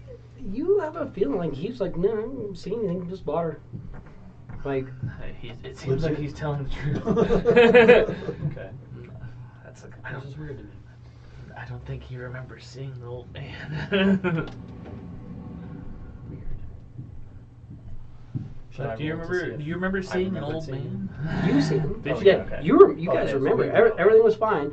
He just kind of did the little thing, and as soon as he like kind of put the eye out to cast the thing, he just went a little bit white, kind of sat there for a minute, put it away. You guys are kind of like waiting to go through, and then he just like his skin, like the color kind of came back to his face, and just like, See? What guy? An old man vision. Does he remember the first time we saw an old man Or is it fishing? just the second time? you remember the first time you saw him? Yeah, back by the lake. Ways back. Oh, the first time. Okay. The only time that you guys ever saw him. the only time we've seen him. He had a hut that was like there, like built into the ground. Okay. Yeah, and by the river, you don't remember seeing. Not a by hut the lake. and, By the lake. That's what you're talking about. That's where it was. Okay. We just saw him like 10 minutes ago. Same guy. Same. You pointed out that it was the same exact Maybe. guy. That's why I asked. Mistaken. And that's why you pulled out the gem of seeing or true sight. And you don't remember that though. Definitely. You never pulled out your gem of true sight. You never Yeah. looked at it. You just we've been riding, and it's this river, and then suddenly you started questioning you about shit that never happened. What the hell's wrong with you guys? Why do you think we're seeing stuff we're not seeing? Maybe it's us. Yeah. Maybe just continue on. Like each other, like something weird going on. Hey, I didn't see you fuckers fail a save, so fuck off. Let's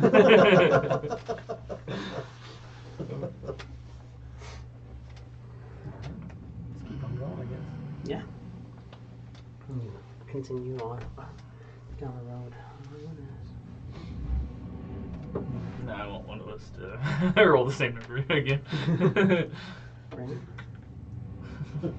That's some bitch.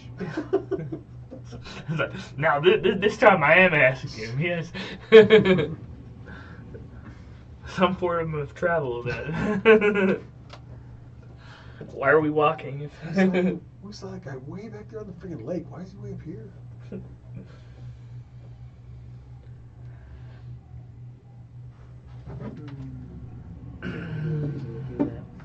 Where do I have? Yeah. Okay. Cool. Just making sure.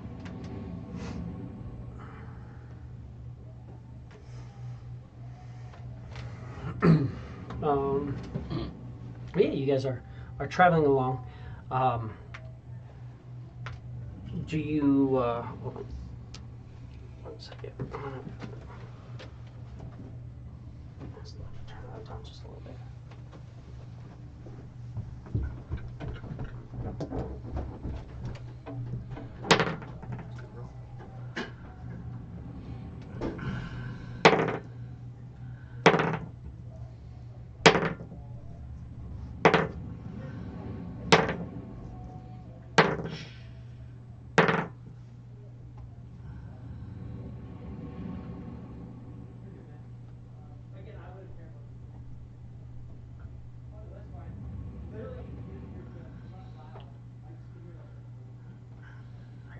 Upgrade.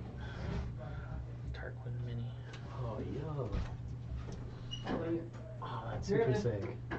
Because they added in an actual satyr thing that you can choose. Oh, they did? Oh, that's super cool. And yet they still don't have any tieflings. What? They, on Hero Forge, they still don't have tieflings, so I had to make my own. They have. They have like a half devil or something. Like half devils, what Half they're demon. called. Oh, I guess that is. Yeah. Yeah, that's what they are, technically. Because they're trying to avoid copyright. Oh. No, yeah, that makes sense. I was Yeah. just shot that upgraded. You'd think by now that they would have at least some rights to it, but. Or at least. Added the goggles. permissions. You get them reprinted now. Yeah. Set the goggles on. Add the goggles. His hooves are a little bit more detailed. So then that pushes us. We are now moving in through another set of days. Go ahead and give me, Brad, go ahead and give me percentile. Great 44. 44. Nothing really of note is happening. Another 22. One of your hirelings adopted a stray dog. Great. Perfect. We're We're taking in all he's- these refugees. so He's might the as well start necromancer. I mean, taking he's the necromancer who runs all the skeletons. Is now adopting a stray dog, so maybe a little frightening, but They're a little weird, but I'm like, where's this dog going? But dog. on that, you make your 22 gold percentile. 30. No, I'm sorry, 3. Three, Below 3? 3 and 30 are both the same.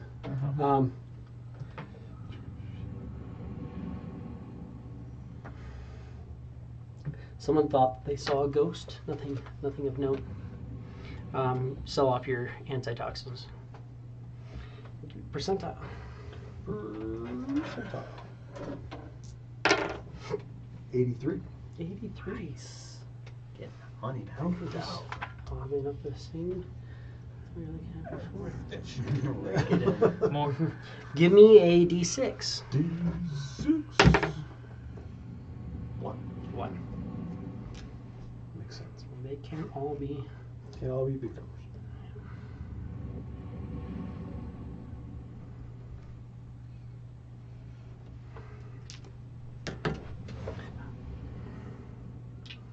We're doing clef, and I'll throw your money and stay in between. Make some money as you're traveling. And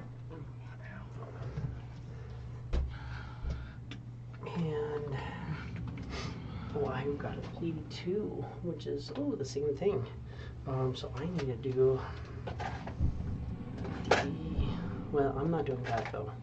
So I'm going to make that. So blotch obviously doesn't have a bastion, so it doesn't matter. But if it did matter, it doesn't matter. Rolls are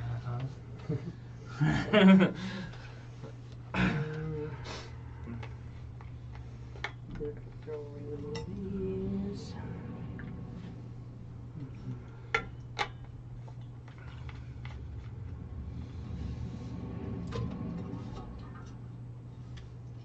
Boom, done. Easily enough.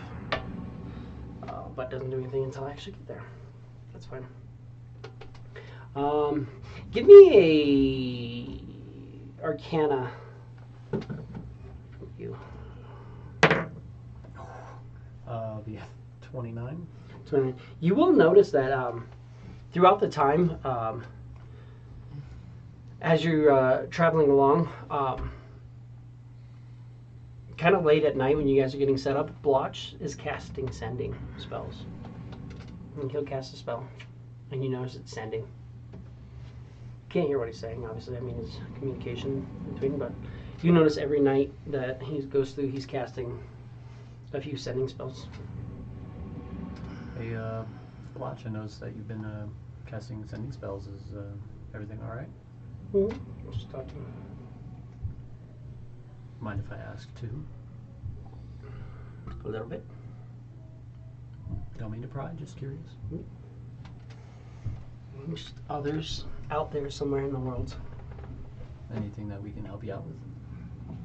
No, I mean, and he points at Cicatrix. Cicatrix has the sending zone, and he's kind of communicating with his guys a little bit too. So just communicating. Remember, I got my home set up. Cool. Don't mean to bother you, just curious. Yeah, no bother.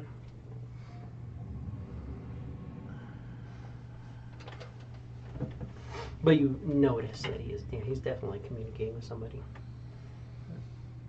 Go ahead and roll me d20s as we're starting to push them. This is that point where we're definitely out of Solarian territory.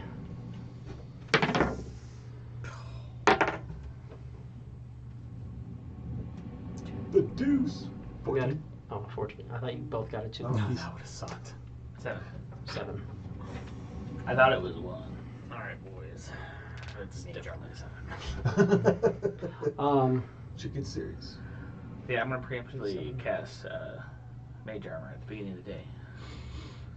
In the last 8 hours, but Well, yeah, but like, at the beginning of every day, I'm casting Mage Armor. And then if we don't encounter anything after 8 hours, I'll cast Mage Armor again. Yeah. So you let me know how many spell slots I need to know. absolutely. How long has it been since my last cast? 5 days. Oh, yeah, that thing, yeah. Nah, I probably won't. No. Because you guys are rolling. That's not per day. I'm just having you all roll, and that's like and we're basically rolling out a whole week or a whole 5 days I and thought seeing it what's was happening every as day. days. Okay. No. Heard. No, we're pushing on to getting to the forest at this point. Cool. The next day. That's 2 turns back on his GMC. Oh yeah, you'll be fully charged at this point because it's multiple days have gone by. I guess I should actually go to my. I don't know if you saw too. I fixed your dagger, so you actually have the right dagger there. And it's Misty Steps. dagger of Misty Steps, and it has the charges. I marked. I'll bring it up. But then if you look at it under your spells, you'll see Misty Step, and it says Dagger of Misty Steps. Right. And every time you click on that, it's going to take a charge, and then when you're out of charges, you don't have them. Okay. So it's Right actually on. functioning right. Okay. Okay, cool. But yeah, and that's at full charges as well because you haven't been using it.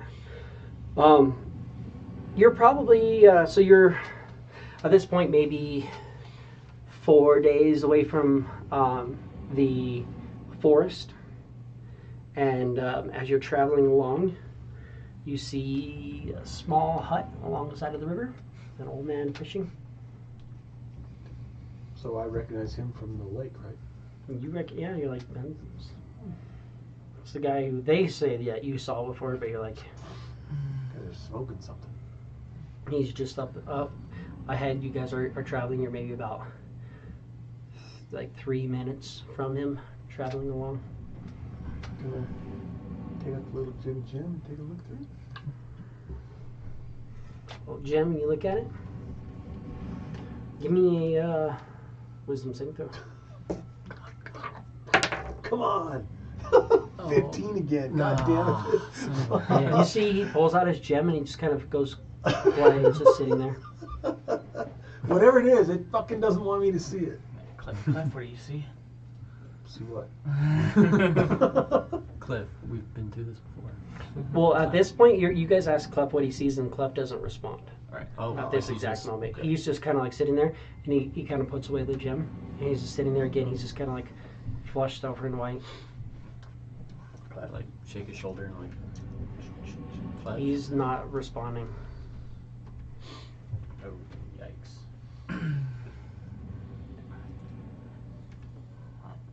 At this point, are we kind of like passing by the?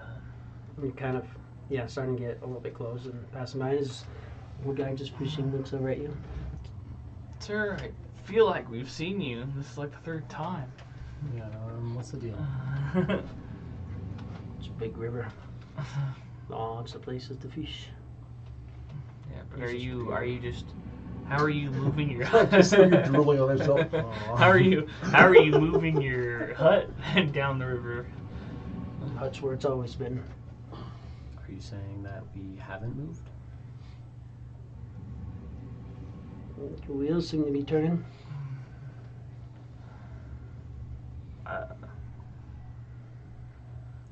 Kind of slows down a little bit on the reeling. You're speaking very cryptically. I'd prefer if you speak plainly. You're asking stupid questions. What's going on with our friend over there? Looks like he is dealing with. And he looks right at you and looks at the scar on your faces. Sometimes the mind can't handle the truth. Except to slowly reveal You can handle the Right, I'm sitting here At this point, drooling your feet's myself. just like super slowly, just reeling. How the fuck?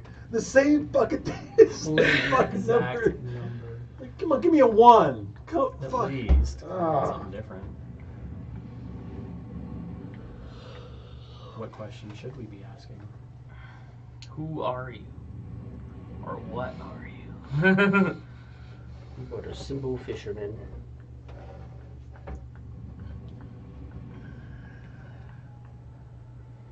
You should ask me questions that aren't stupid. Such as? Didn't hear me ask any questions, did you? I don't know. What do you need to know?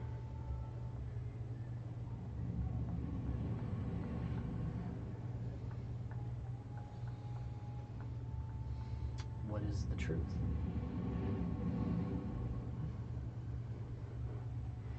I guess the truth is relative to what you're trying to find in regards to. I guess the truth is what reality. Well, going off what you said, some people can't handle the truth. Oh yeah, I don't think you can handle. The mind can't handle the truth. That was a direct reference to the fact that your brain had to be rebuilt. How do you know that? I catch a lot of things out here on the river.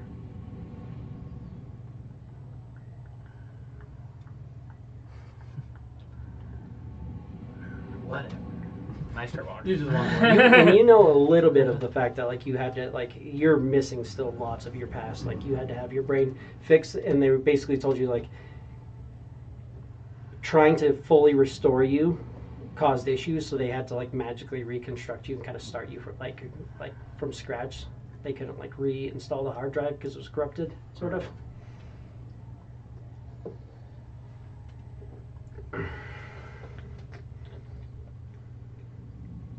Say that you know that I've had to be reconstructed, and you hear things from whom? From myself. And from what I catch. Kind of tugs on the line a little bit. So, dude has not stopped reeling in at all. He's just been reeling this whole fucking time, just reeling in on this same line. Awfully long fishing line you got. Tarquin's already. Deep waters. He's gone. Well, you guys are on the wagon, so I'm guessing at this point Cicatrix is kind of like stopped up on the wagon as you guys are talking. You got off and went on foot because you're just annoyed. Yep.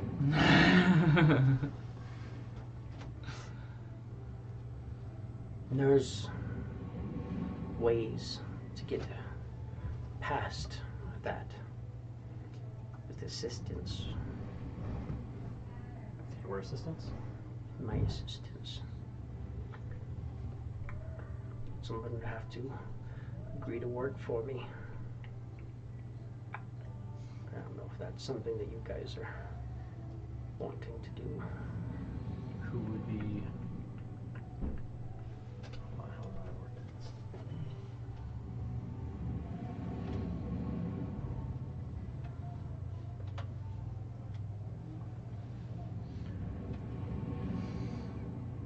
Working for you. There's more to you than meets the eye.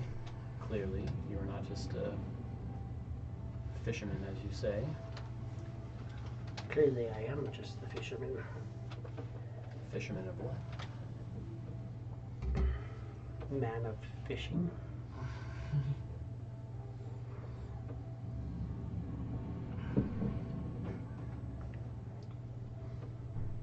Just out here, seeing what bites. The pool of drool's getting larger.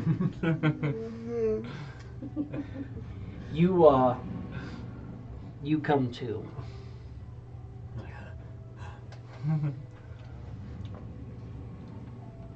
Trash. And you notice that you were along the river, and then suddenly you're like you have a little bit of drool on you, and you're stopped and you're talking to this guy who's just sitting there just reeling the line, engaged with Belloc. Kind of looks over towards you.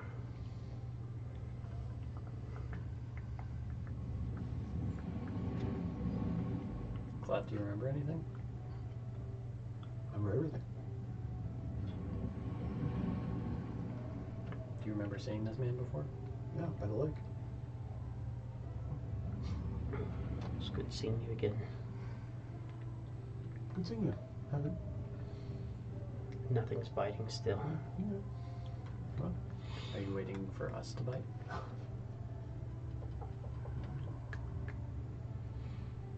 I'm just wondering what it is that has you stopped. Are you looking for fish? I feel like you have a couple days travel still to get to the woods. I'm wondering how we've seen you 3 times now in different places. You passed by my hut. yeah, by I'm the at my hut frickin' lake. by the river. The lake and the river are by each other. A lot of water.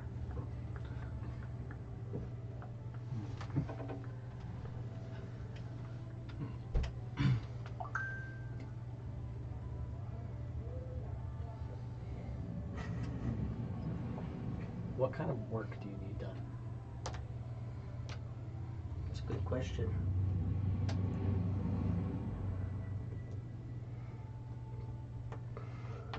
Children are finicky.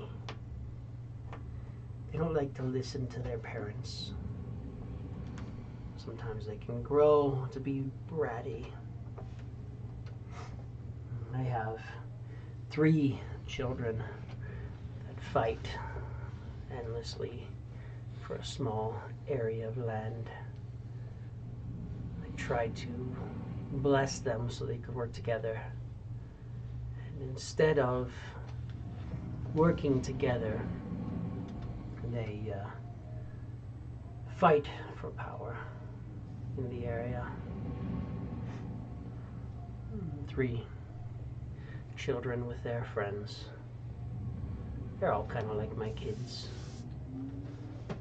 But I need one of them to clearly take the lead.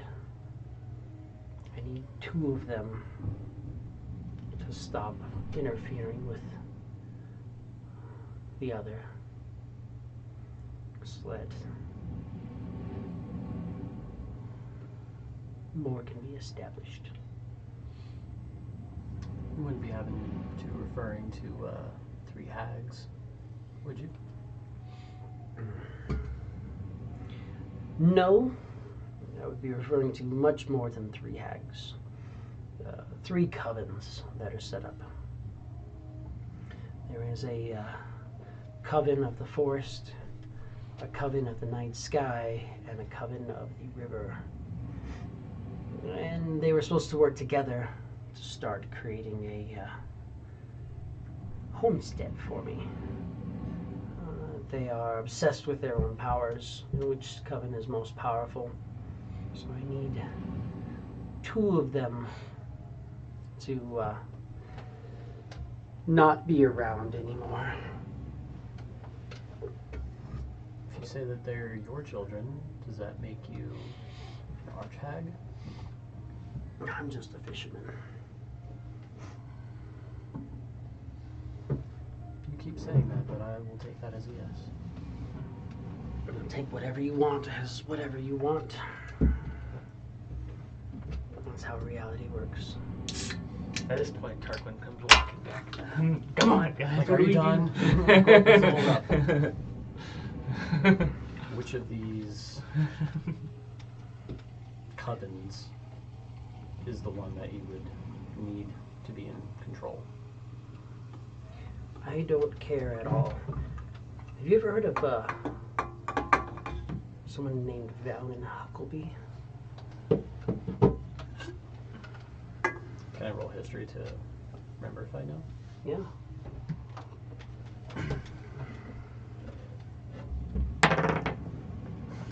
Nine. You're like, it sounds familiar, but you can't remember exactly. Please enlighten me. Valen Huckleby is my ancestor. It's a strong bloodline. He's the one that, who's, well, I don't think you were here. We went to his old hut. I found his journal, and a bunch of wild magic started progging. Like, swirling. He's the reason for him having wild magic, theoretically. Theoretically. Well, it's a good thing that you joined back into the conversation. Oh, I'm sorry, I didn't notice you had left. Yes, I do know who Valen Huckleby is. What does he have I to was do with stuck with anything? Elnok. I'm sorry, I didn't have nothing to... Anyways, I really, to answer your question, I really don't care whether it be the forest, the river, or the skies. I just need one of the covens to succeed.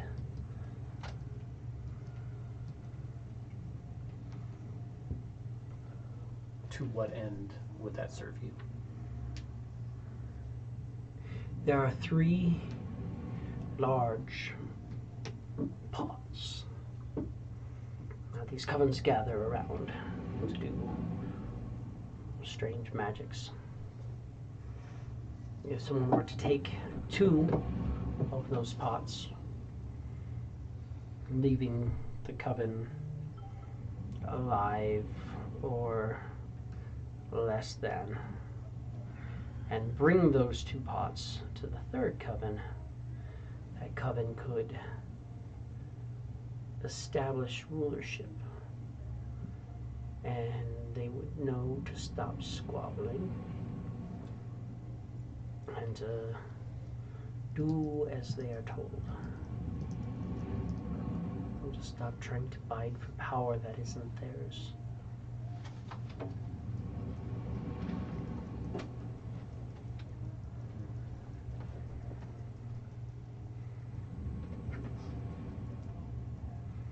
And what does Huckabee have to do with all of this? Nothing. I was just curious. You're asking me questions.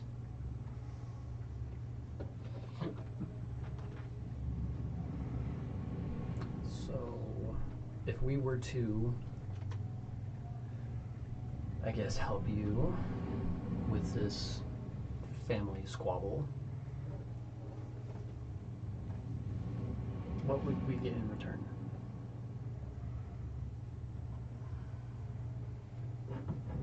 I have something you might like. Could I show you something in my hut? Sure. Sets down the sets down the reel that kind of locks it into a little post in front of him. You can see he lets go and it's still slowly reeling in by itself. And he goes and he steps on the side. It's about 10 foot wide by 10 foot wide, 10 foot tall. So it's like a little round, like 10 foot round, 10 foot tall hut. And he opens the door and he steps inside. The door kind of closes behind him. You're maybe 10 feet away from the hut when the door just kind of like lightly closes. So I was going to. With. So you're heading in. You're heading in.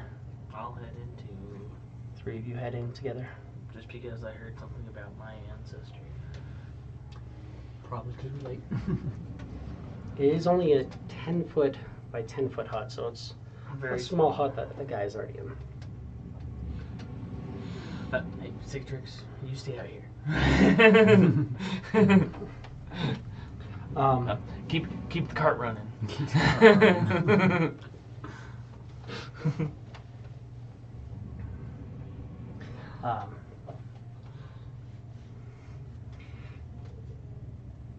Oh, because it's beige. That's why. I was like, why are you? Hold up. Anyways, you step inside. This hut is very large on the inside. Like you're looking out, when you step inside, it's just like this first room is probably like maybe 50 foot round, and you're seeing a couple little doorways on different sides. And he looks at you and goes, different exits, different huts. It's all one hut though. In the center there's like a big cauldron kind of bubbling, steam coming from it, fire that it seems to be putting off a lot of heat, but you're not seeing any smoke coming from the fire. And he walks over to a desk, opens up the desk, and he pulls out a key. It's a fragment of a bone, like a large bone key. Because I feel like this would help you get where you're going. How did you come across this key?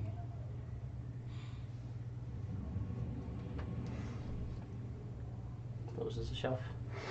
I need these cauldrons brought together.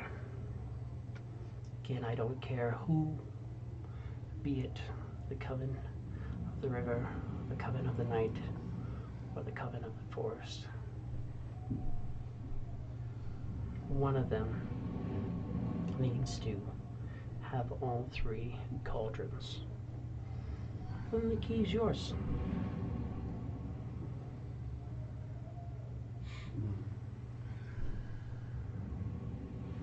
And maybe if you do well enough, we can talk about one of you gaining employment long term. What would long-term employment entail? Power beyond your wildest dreams. Gifted directly from me to you. Power always comes with a cost.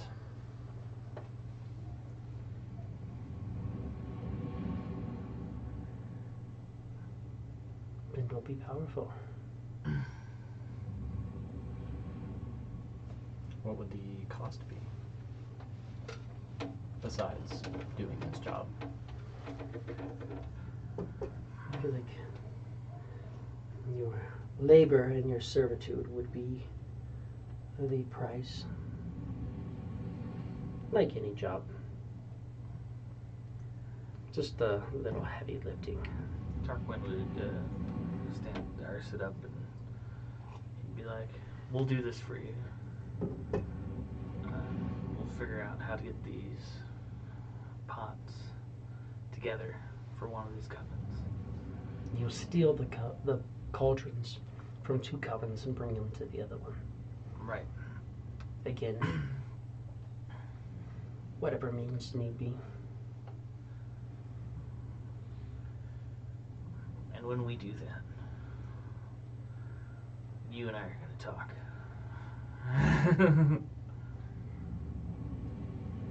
Are we? Yes. I don't like your tone, but it's fine. Maybe we will. Maybe we won't. Maybe you'll just get the key.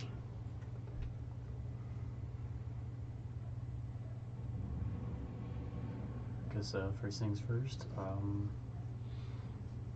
are we close to one of the covens now? I don't know. You don't know where your children are? They're out there in the forest where you guys are going. You'll have to locate them, but I know their neighborhood. I don't know their exact location at the moment. I could scry on them, find out, but it's a lot more work than what I plan on doing. Are they close together? If you can give us a ballpark. They're in the same general area. They affect each other, so they're within a couple days' travel at least of each other, depending on where they decided to set up. I know the point that I need control of, and I know that they were setting up theoretically around it to gain me control of a point. And suddenly they got in the mindset that they can do this without me, which is very offensive. I don't like when people think they can do without me.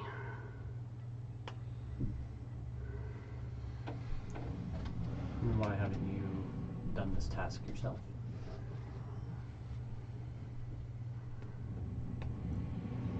I can do it myself, but the whole point was to build up an air to control a region.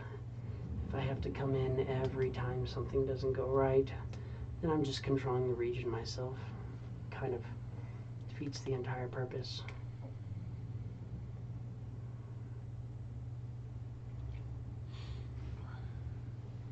Okay. And where is this point that you needed to control so we can get a good estimate of where the other... I don't know where they're set up at. They could be moving. I know one will be in the river, and one will be in the forest, and one will be only attainable through or in the darkness.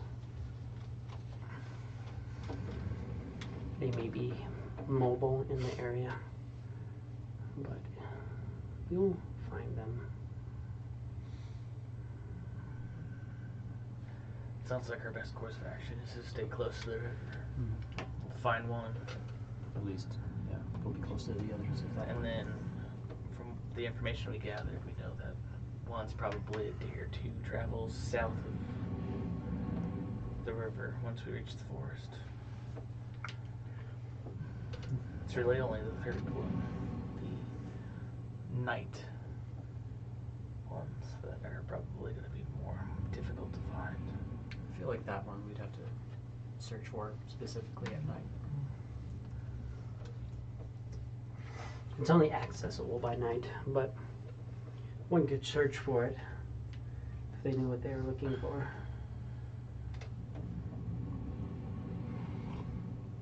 Any tips to see how we could locate these covens? Any signs or tracks we could follow? I could tell you a lot more. But if I told you much more, at that point, I feel like I'm doing all the work myself. I'd rather see if you guys are capable. So this is more of a, I guess, internship for employment. A test. Every day of life is a test. There's somebody somewhere sometime that said something like that. Sounds vaguely familiar. Where are my manners? Would you guys like something to eat while we're here? I'm okay. I think I'm good. But thank you for your hospitality. Nothing. The soup is on. Should be delicious. You just have to let me know maybe next time. Maybe when we return with the cauldrons. Oh well, no. Return after giving the cauldron. Yeah, we come back. Return the cauldrons and I'll reach out to you. I'll be along the river. You're gonna head south. Or not south, sorry, head east again along the river. So you'll find me, or I'll find you. Seems like you're more than capable of finding us, so there would be no doubt.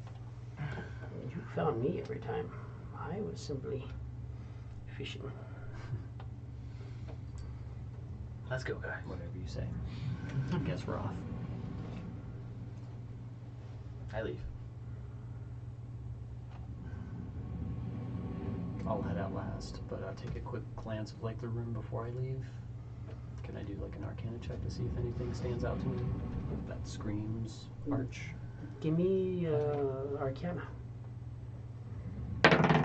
Or an investigation, sorry. Oh, well. It's 19 plus 7. So What's your 6. Arcana? Arcana is plus 10. 29. 29 or 27? Nice.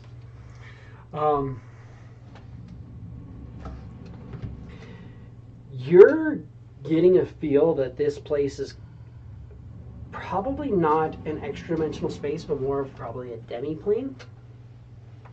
So, like, it exists between realms. There is a lot of magic happening in that hut. The cauldron was clearly brewing up something magic.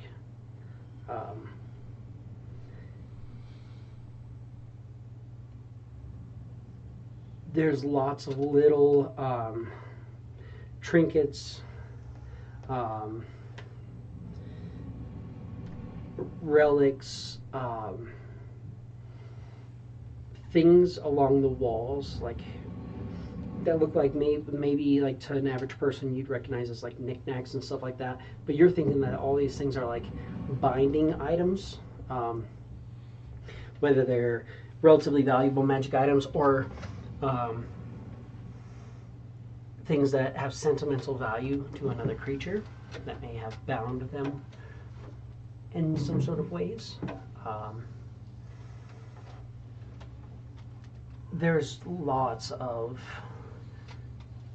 very, very strange, ritualistic, and possibly like cursing. There's lots of forbidden magics happening inside that place.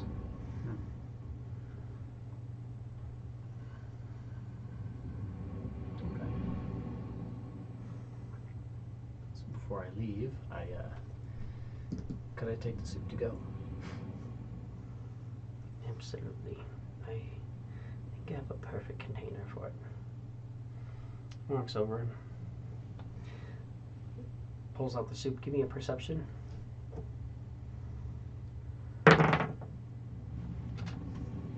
14.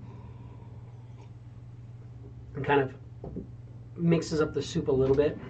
Pulls out this like carved like ivory half dome. Looks maybe like ivory-ish, and pours it in. But as he mixes up the soup,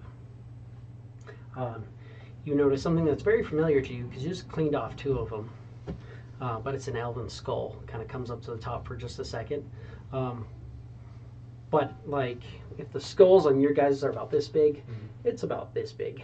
Oh, it's a child's skull. This kind of comes up to the top and pours it in. Walks over and hands you a bowl. I assume elven child. Creatures of some sort. Whatever you can catch. We know he hasn't been catching any fish. You guys stepped outside and now it's just like you're not even on the same plane of existence at this moment. This is.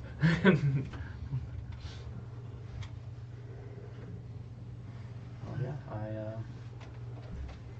take it and keep it on me, I guess. Who? Is there like a lid function on it? Or Not really. sealed? Okay, It's just like a couple. It's not a whole lot. It's a couple sips, and like a bowl. Give me Arcana. 16.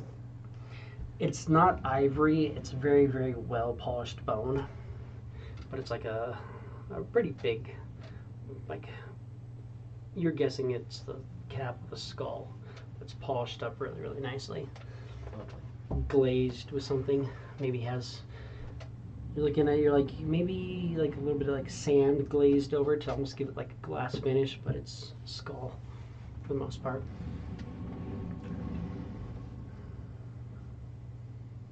Well, I'll just keep holding it for now and then get on the cart and start moving.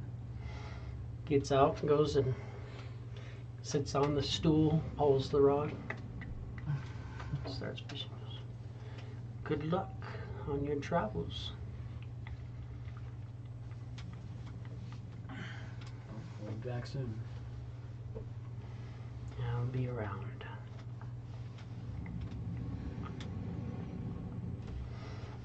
You guys travel along? Yep. Did you do anything with your cup of soup? On the way, like when we're out of like, visible sight, I'm gonna use detect magic.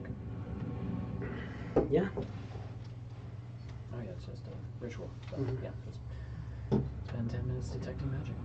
It is magic. Let's see what else could I.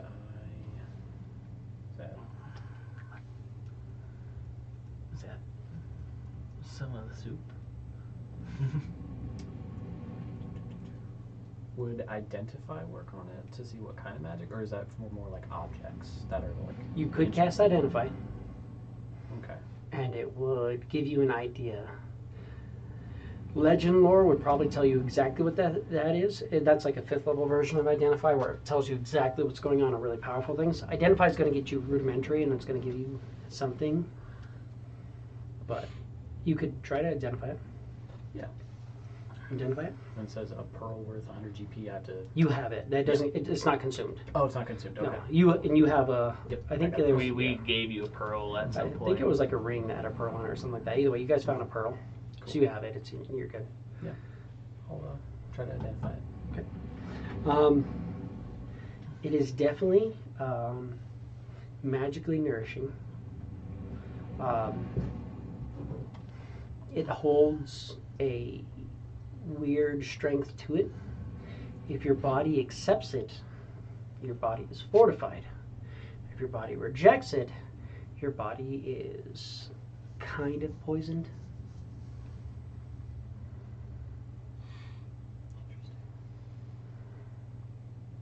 Like, would it be like poisoned?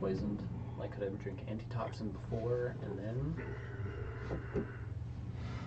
You're thinking that if you put in an antitoxin, it wouldn't affect you at all. Oh, like it would just dispel. It would just everything. like It would be negate food. it. Yeah.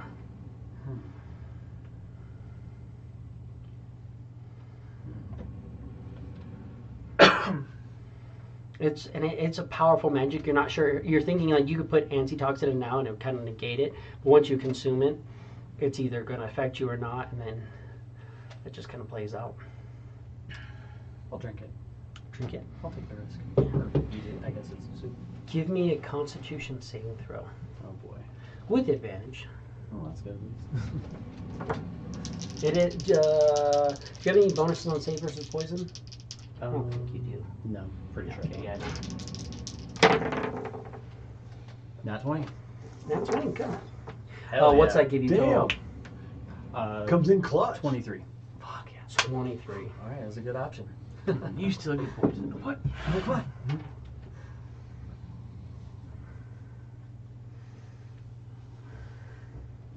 Probably the most useful nat 20 I've ever got.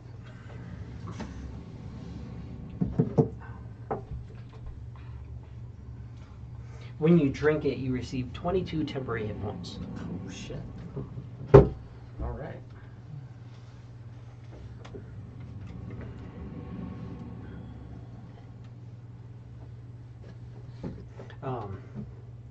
Those will stay on through long rest. Normally, once you take a long rest, all temporary hit points fall off.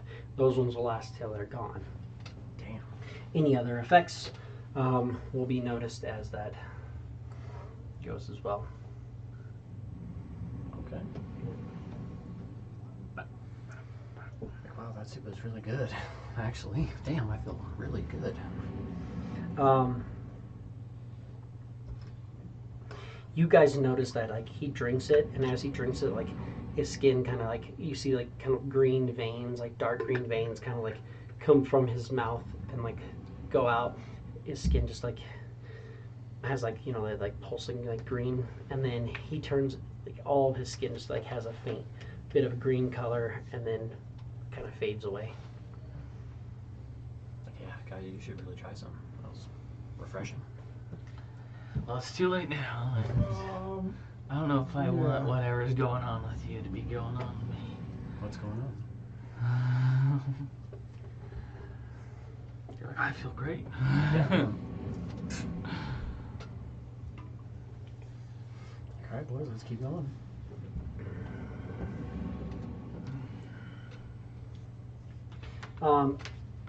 Who here is trained in history?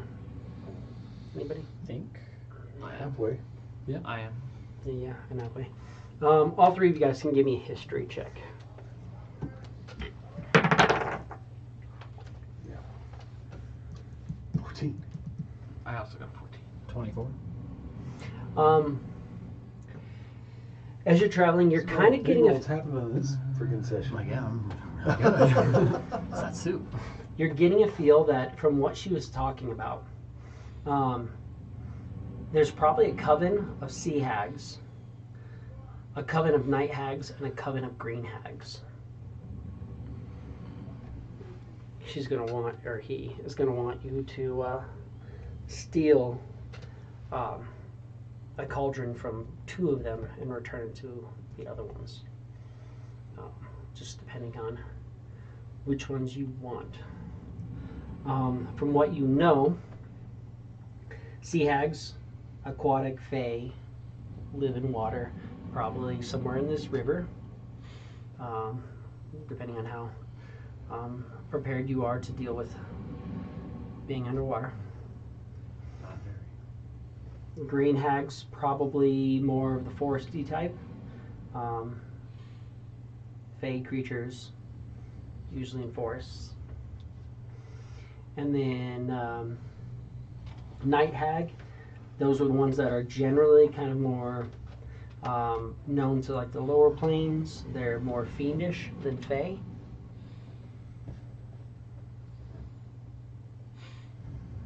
Do they have any like discernible differences in like their appearance, or is it just like skin color type thing? They all, I mean, there are some differences. When you were investigating, you were seeing some of the stuff along with me. I showed you the hag. Let me pull open multiple of these. Because my thought is we should give the cauldrons to probably, I guess, lack of a better term, the weaker of the ones. Take care of the stronger ones, and then the weaker That's ones like can your- take control. That's like your forest green hags. Okay. Those are your Hansel and Gretel hags. Gotcha. And then you've got your sea hags, which are going to like lure in people into the depths and stuff like that. And then you have your night hags, and there's some night hags stealing somebody's soul while they're sleeping. Oh, love it. They seem probably like the most powerful. Kind of doing some fun stuff. You did find what you found out. Again, going back over them, sea hags. They loathe peace and beauty. They're bitter, jealous creatures that spread chaos and undermine joy however they can, undertaking an elaborate elaborate deceptions to sow discord. For its own sake, the hag's true forms are supernaturally vile, but their baleful gaze strike down creatures frightened by their appearance, frightened by their appearance. Sea hags cloak themselves in illusions to work their schemes. Green hags are more of work bitter magic to foul what is beautiful and pure. Whether alone or in covens or of other hags, these ancient witches call on eerie forces, spreading corruption and plotting doom for those who earn their ire. Green hags are adept deceivers. They use illusions to cloak themselves in assuming forms, hoping to tempt innocence into peril.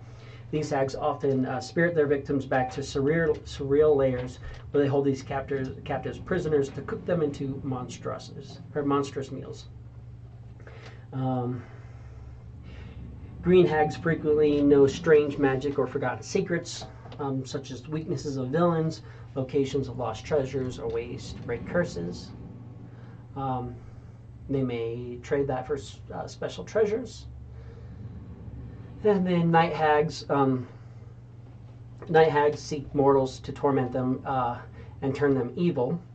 By day, night hags use supernatural deceptions to plague their victims, shape-changing to pose as other creatures or make their targets believe the world has turned against them. By night, these hags reinforce their tortures with terrifying dreams. Once they force their targets to desperate limits, night hags claim their victims' tormented spirits, capturing them in sinister traps called soul bags. The hag then slips between planes of existence to barter the stolen souls to vile magic users and fiendish elites.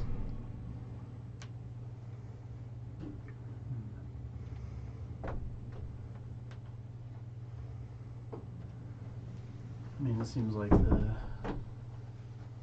night hags are probably the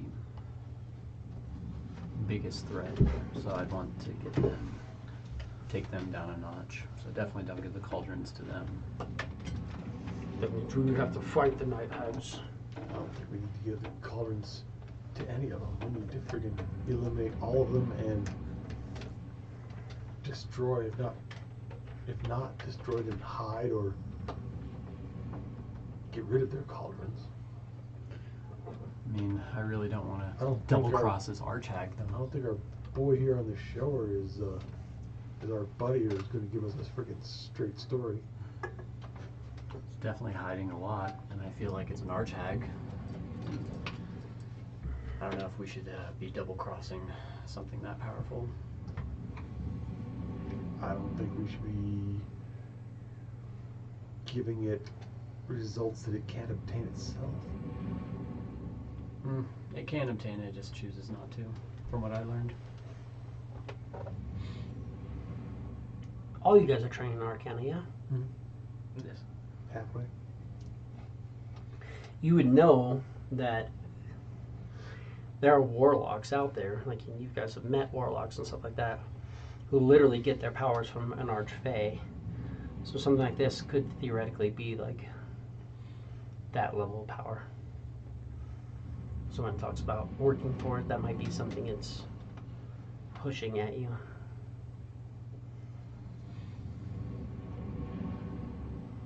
Let's see how easy or hard it is to get the first cauldron? I think it's going to be as easy or as hard based off of which one we want to go after. The thing is, we go after the easiest one and we want to turn in the cauldrons to one of them, then we're strengthening one of the harder ones, like you were saying.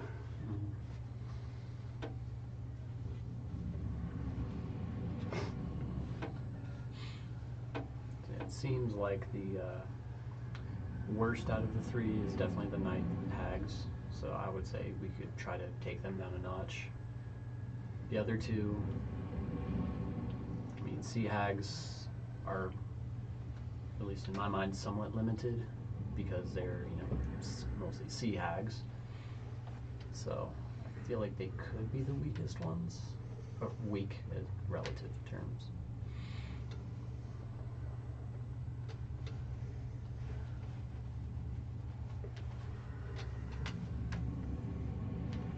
I feel like we should at least see if we can find any of the hags, because right now we don't know where any of them are. Yeah. I agree that I think the sea hags are probably the ones that seem to sound the weakest.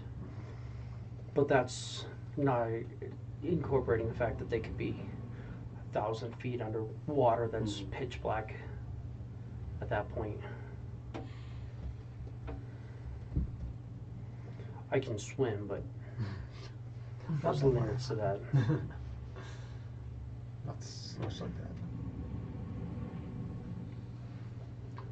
Well, I say if we're all in agreement, we could go after the green hags and their cauldron first, just to, you know, at least calibrate what kind of toughness they got.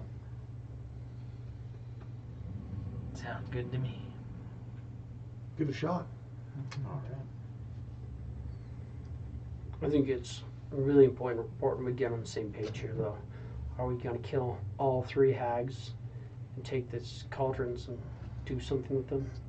Or are we going to do what Fisher Dude wants and deliver do two what Fisher cauldrons? wants. He's given us no reason to believe that he's our friend. He does have our key, though, or the key that I need. You don't remember seeing him the second time at all? You said that you saw him twice, total. I saw him at the lake. And then Saw him at the just this lake and last just time. this last time. We saw him 3 times. 2 of the times you looked at him with your gem. And when you looked at him through your gem, you I didn't even think about looking at him with my gem. did it twice. No, I didn't. I'm guessing it wiped your memory. Because you can't handle the truth. Obviously can't handle the truth. It seems like you failed at something twice. Epically. I could try to restore your mind. I'll have to wait till tomorrow. Yeah.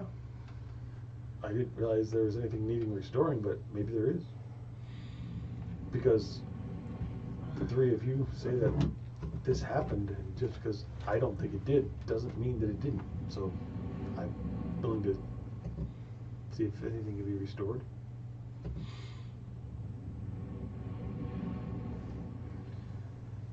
We'll cross that bridge when we get to it. How much more time is left in the day?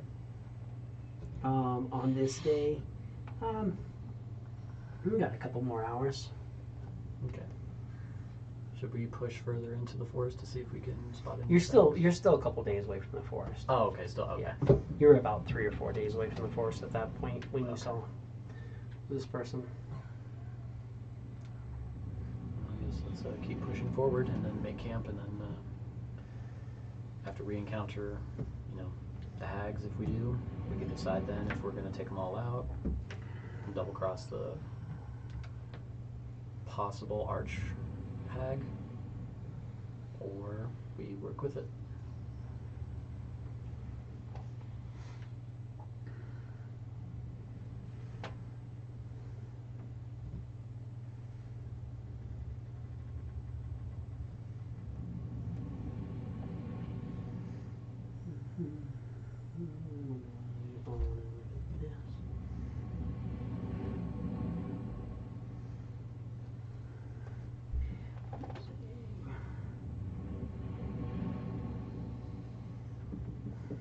incapacitated, unaware of its surroundings.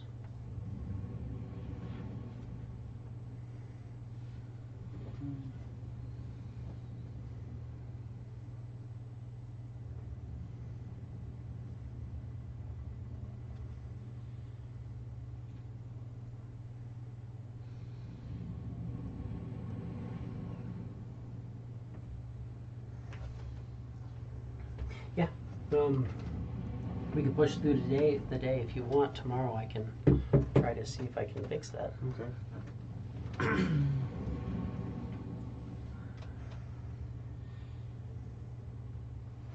So you guys kind of push through, set up.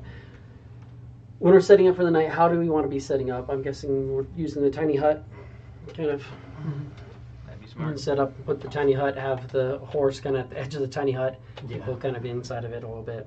It's tight, but you guys can all get inside of it. You can damn near. If you slept with and under the wagon and stuff like that, you could pretty much cover the whole wagon. Right. And then just have a couple skeletons. Oh yeah, just. I mean, even if you pull the skeletons in tight, you could effectively get everybody just barely inside of it. Yeah, they'll be kind of like, I guess, first round blockers. Mm-hmm. Well, creatures can't enter the. I don't know if you read the Lehman's tiny hut spell. No, Creatures is like other than what you basically say what can be in it, and that can come in. Everything else really can't. You can kind of make it opaque, or to where you can see in and out, or you can make it to where you can only see out and stuff like that. Like it's a nice make it little. to where we can see out, but they can't see in. Yeah.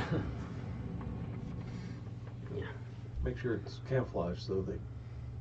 It vaguely has like the coloration of like the scene around it. Okay, so so like it's somewhat camo. Like, yeah. Not fully, but cool. It's not just like a glowing dome or anything like that. Right. Yeah, we can set it up, and I can even set up like the skeletons to just like sit there and lean against it, like it's just they're leaning up against a mound.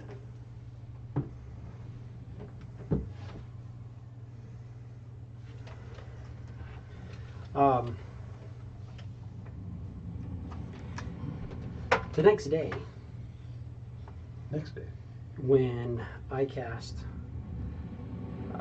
remove curse on you, you remember seeing this person. The human fisherman looks more like that. Jeez. Okay. So he kind of describes this creature to you. I should have not shown them and had you just describe it. Like, be like, ah. That's what I thought you were going to do. Yeah. But that's more of what he looked like.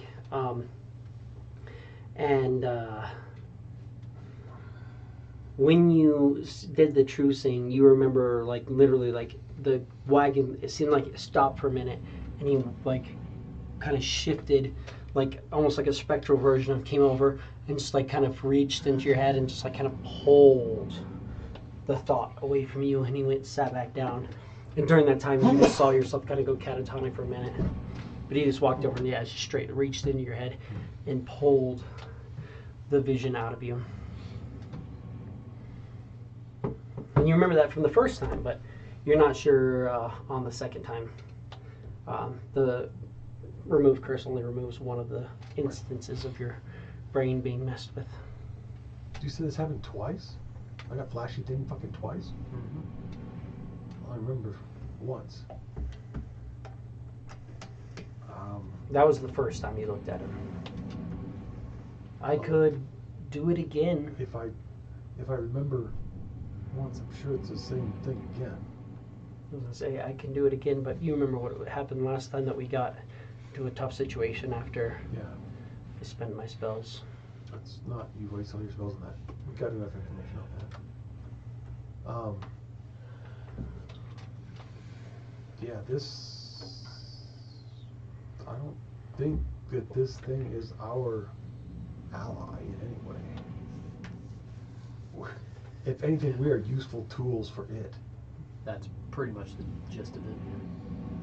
It's definitely not wise to make it our enemy, though. No. Good gosh, no. But I don't think we need to give it anything.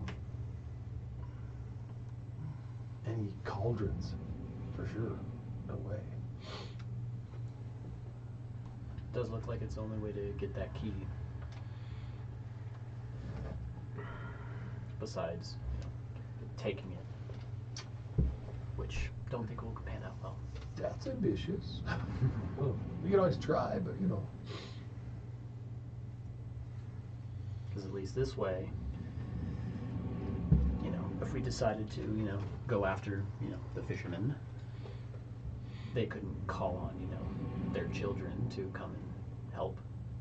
Right. At least this way we would be at least down a couple of them. I'd say we go see what we can do about getting some cauldrons and think about it after that. I agree. Keep on keeping on. Keep on. Works for me.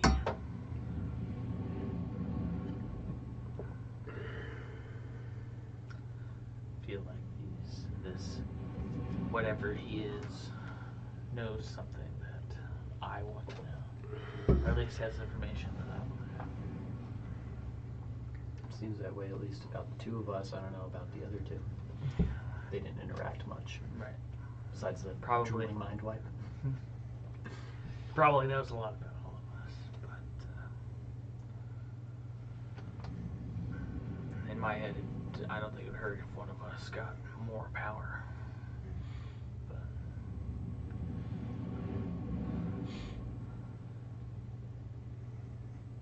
It's if you want the power that thing offers to you. I don't know if that's necessarily what you want. I've heard stories about a rogue kitty accepting powers from a vampire in a storybook one time. It did not turn out well. It didn't turn out bad, but just pissed off. it pissed off one of his teammates. One of his cleric teammates. Are you fucking kidding me right now? It was a good book. I wonder when their next chapter will release. That's like the climax is next time we get downtime, he gets to write his second book. Goodness. I mean, he's note taking for it right now. Right. But yeah, the thing you saw, you're guessing by all means is probably an archhag. Mm-hmm. It had the ability to just straight be like, Just- actually, no, you just don't. Don't fucking remember that. You don't remember anything. Stop looking at me. Mhm. Damn it. It's just been very evasive to all my questions. So I'm like, yeah. Like, come on, your children? Yeah, obviously. Duh. So I say we could safely assume that's what it is. That being said, you could also assume that if one was looking for the abilities of warlock magic, this would be the person or one of the peoples you could talk to. If that's what one's looking for. That's what one's traveling down the river But towards the forest. if you're looking for the keys to the kingdom, this is one of them. Which would put you at 2 keys out of 12. Long way to go.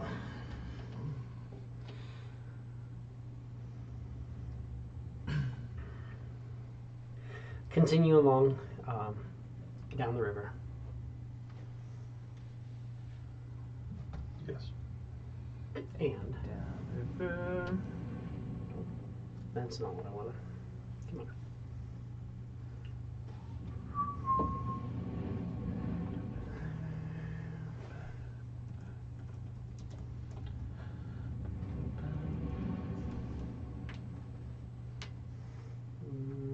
You're there, you're all there. There's everybody. Yep, that's perfect.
as you're traveling along, kind of near the river,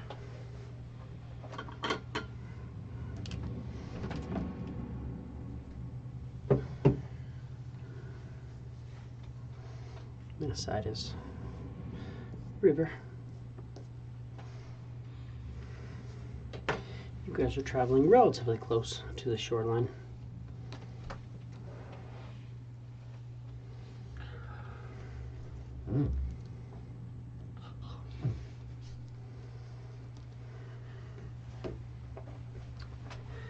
Give me a perception check. Everybody can give me one for perception. 9. 9.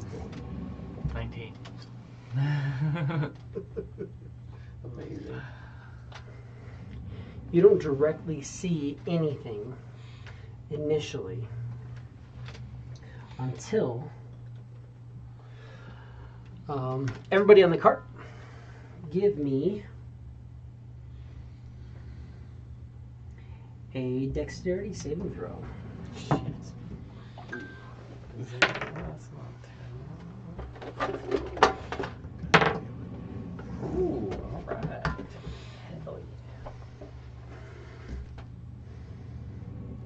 My inner ASMR is helping.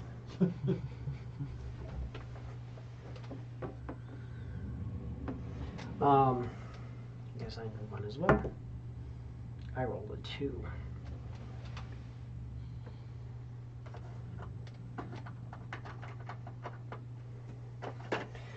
So Blosh is lit up. Horse is lit up. What'd you get? 10. 10. Yeah. So you're lit up. I got a nat 1 for a 2. You're lit up. Did you roll for cicatrix? He rolled a 17 plus whatever his That's dex is. fine. 17. You're good. So cicatrix and Velnock don't get lit up, but everybody else, you see fairy fire just kind of hits, and everybody's lit up with fairy fire What is that? in this area. It makes it to where creatures They have have advantage advantage to to hit hit you. Yeah, fairy fire. Each object in a 20-foot cube within range is outlined in green light. Each creature in the area, when the spell is cast, is also outlined in light if they fail a dexterity saving throw. For the duration, objects or affected creatures shed dim light in a 10-foot radius. Any attack roll against a creature affected or an object has an advantage on, or if the attacker can see it.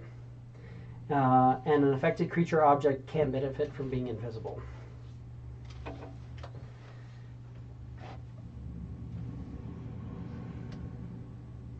So, you guys aren't lit up in light, but the rest of them are all glowing bright. You hear, halt! What do you do?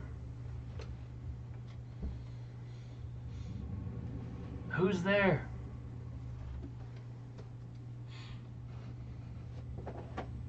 No direct reply to that.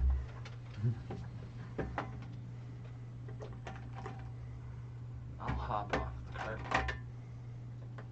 Can I speak in Elvish to say? Let's see what she says.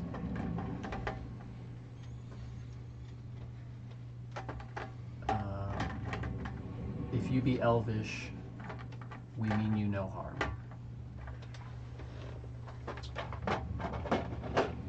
It's a strange way to mean no harm, entering into hostile territory.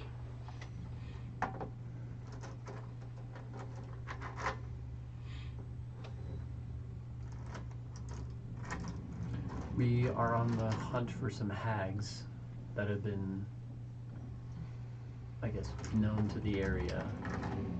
Turn back now. We'll let you leave.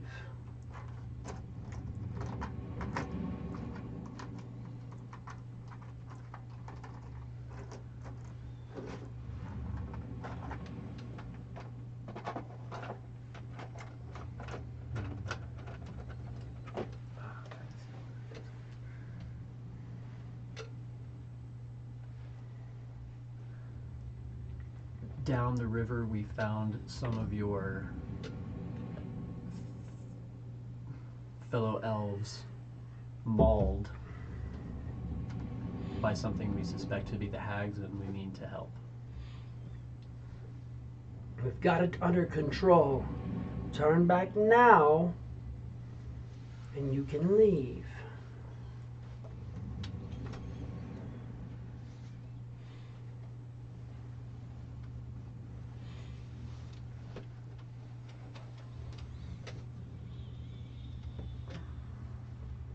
Yeah, I really don't want to get into a fight with a bunch of elves.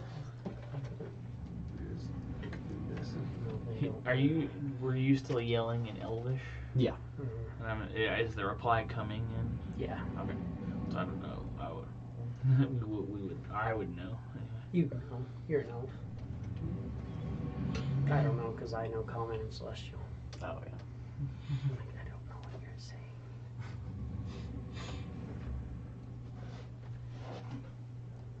I hop off the cart.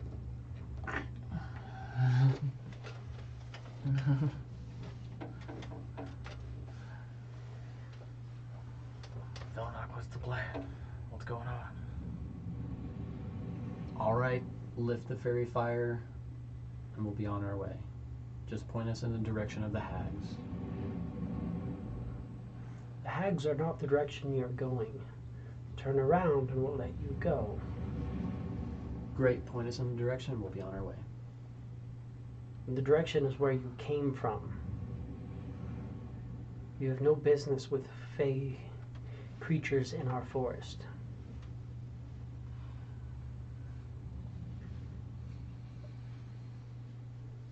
I failed my perception, so I didn't notice that they were elven skeletons. And that's me, scout guy. So that's helpful in this.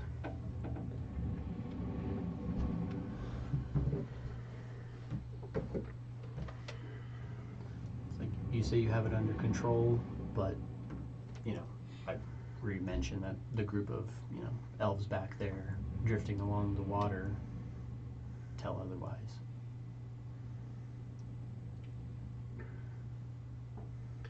So be it.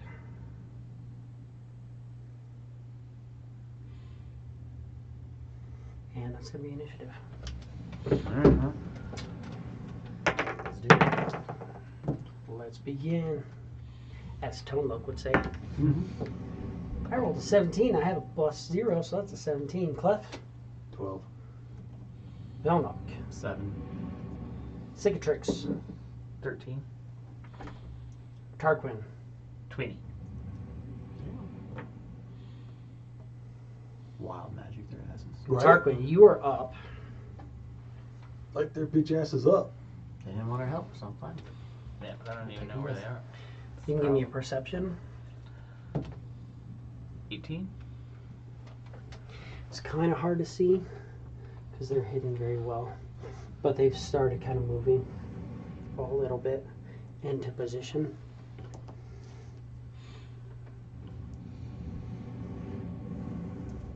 So I don't really see where they're at. You see movement in these areas. I'm going to bonus action.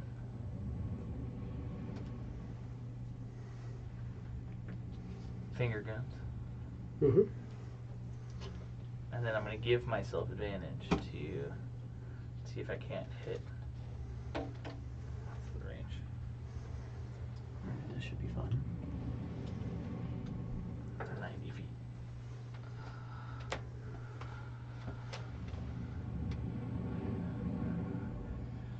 I think I can hit. I'm just trying to hit one of these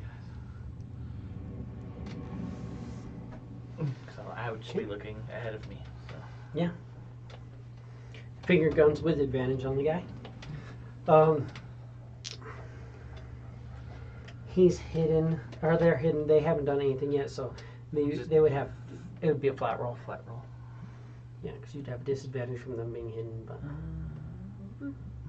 But the one in the middle there, That's a 22 to hit. that is a hit. Nice. For 6 damage. Blast them. And then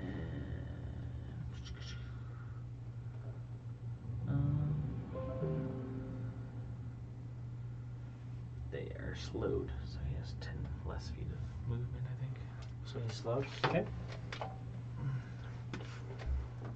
I'm going to move back a little ways and give myself resistance piercing. I think this is happening.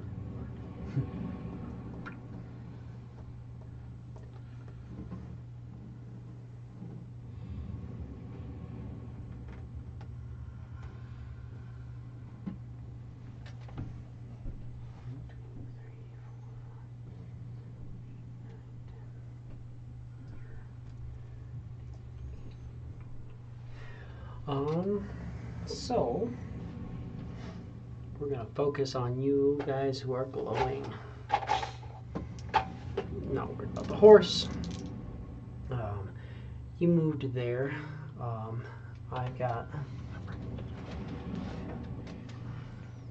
4 on you.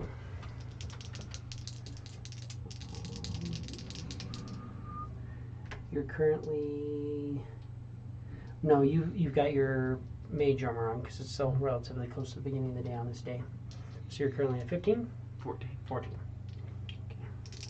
So I've got 4 shooting you. Miss. Hit. Hit. Miss. With their longbow attacks. So 2 longbows hit you for 10 and 4 piercing damage. Okay. And then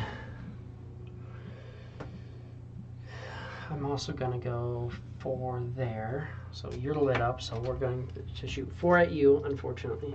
Well, I'm going to throw 3 at you, John. So it's, no, 2 at you. Because it's 4, because you attacked first. 4. No, that's, yeah, because it'll be a 2 at you. That's gonna miss you with a 12, and that hits you with a 20. So you take 3 points of piercing damage,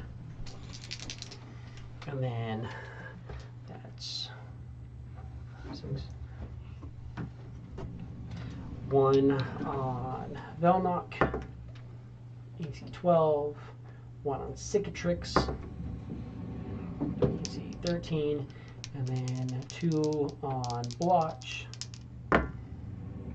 miss, and ooh, that's definitely a hit.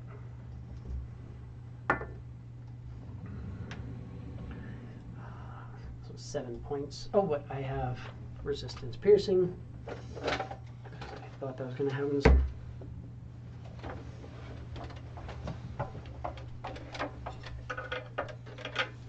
7, 4 points of piercing damage.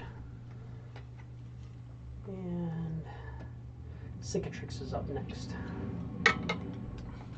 He gets mad. Because he's always mad. He always mad. Dude's always pissed. For no reason. And then he would, well, he has like 35 movement. Probably 5, 10, 15, 20, 25, and then jump. 5, 10, 15, Well, he 20, could 25, 30. He could literally go 5, 10, 15, 20, 25, 30 with a jump, and then 5, 10, 15, 20, 25, 30. So he'd probably jump up first, and then run in to here. And that guy's already been hit once. He probably would have dropped his shield somewhere along the way. Probably left the shield on the cart. Yeah, when he just jumped in.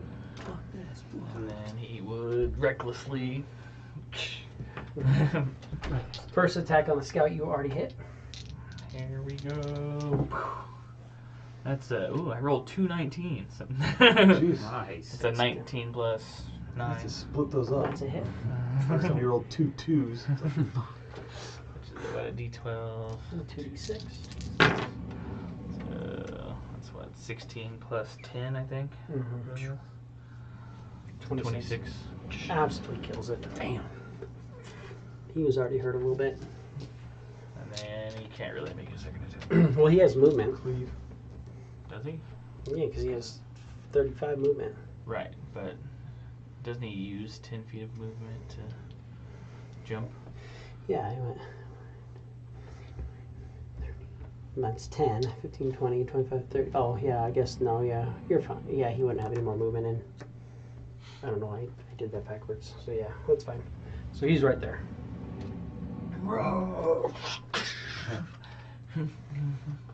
That's Cicatrix. Clef, you are up. Gets out of the Now you're seeing all of these ones. cart. Right. These ones are hidden still, kind of. You roughly have an idea of like movement there, but these ones have all like come out and are just like plucking off shots at this point. So do you want to get out of the cart? Stuff gets out of the cart and moves forward towards that guy. 30. What's your speed? Just 30. And then cast spell on himself. Okay. Anything else?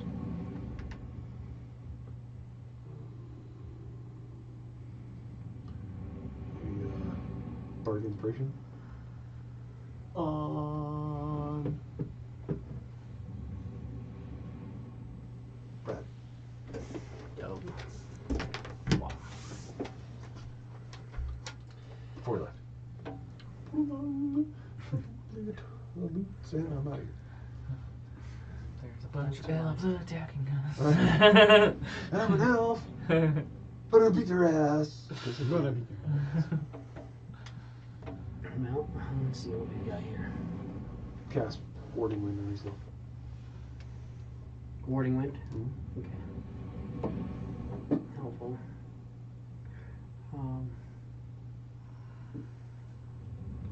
4.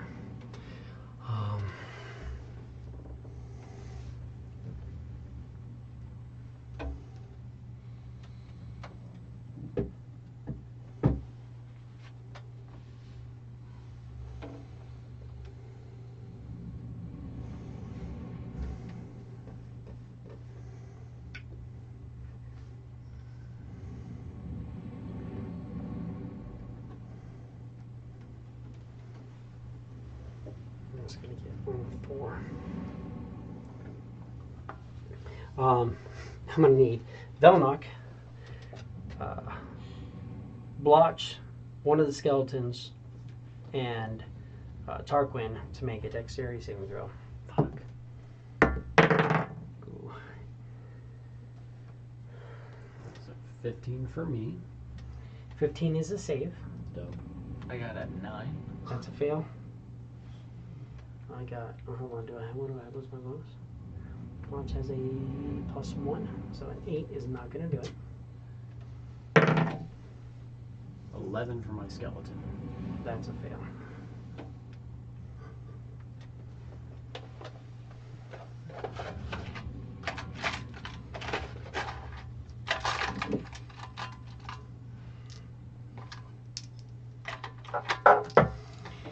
So save for half. So you're going to take half of this. Your skeleton's going to take all of this.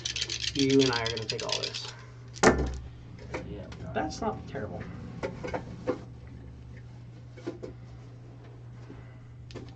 Skeleton's probably dead. 24 lightning damage. Yeah. Yeah. As a lightning bolt streaks out. So I take 12. Yes. And Watch takes 24. And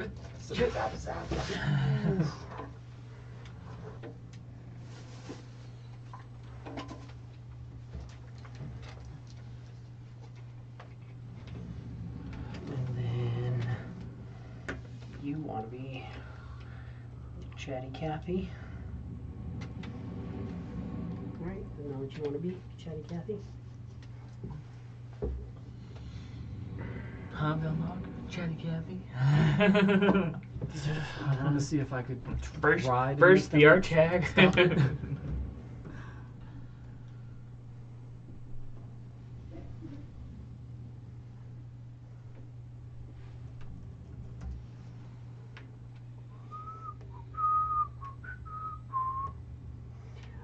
Um, 60 feet. 10, 20, 30. Yeah. Let's do this. You can spin right there. As far as I'm gonna have to go. Making a ranged attack. I've got a +6. You failed, so or you saved, so I don't know if this or advantage on it, but ooh, AC 10. That's gonna fail. He casts a witch bolt on you, so you see a witch bolt like a lightning come to tag onto you. That's the one he does, where it's just like every round I get to do D12 damage to you. But I missed, and Velmok, you are now up. Good shit. Well, I'm gonna cast Mage Armor. You probably already have it on. You guys were talking about leaving it on during the day. Oh, okay. So Yeah. no spell spot. Like you cast it with a spell slot, but Or- it's already used. Yeah. Oh, So okay. you would have it up. Oh, okay, cool. Well, in that case, I'm going to. Let's see. Oh yeah, you can kill that skeleton. That was a That one's just lightning dead. bolt. Yeah, he's dead. I can't believe they would attack them.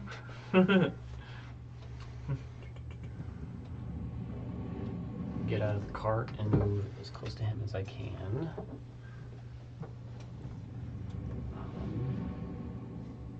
And I'm going to do.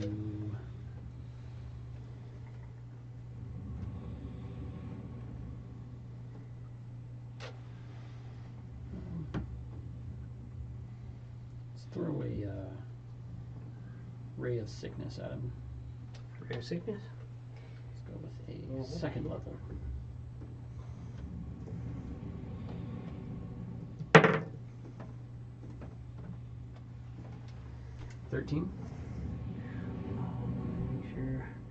Sure. AC 13 is a miss. With Bardic Inspiration.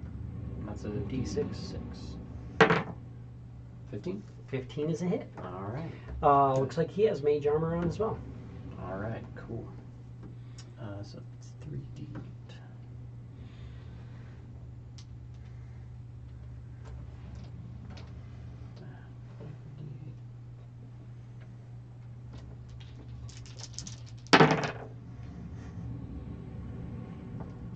$16.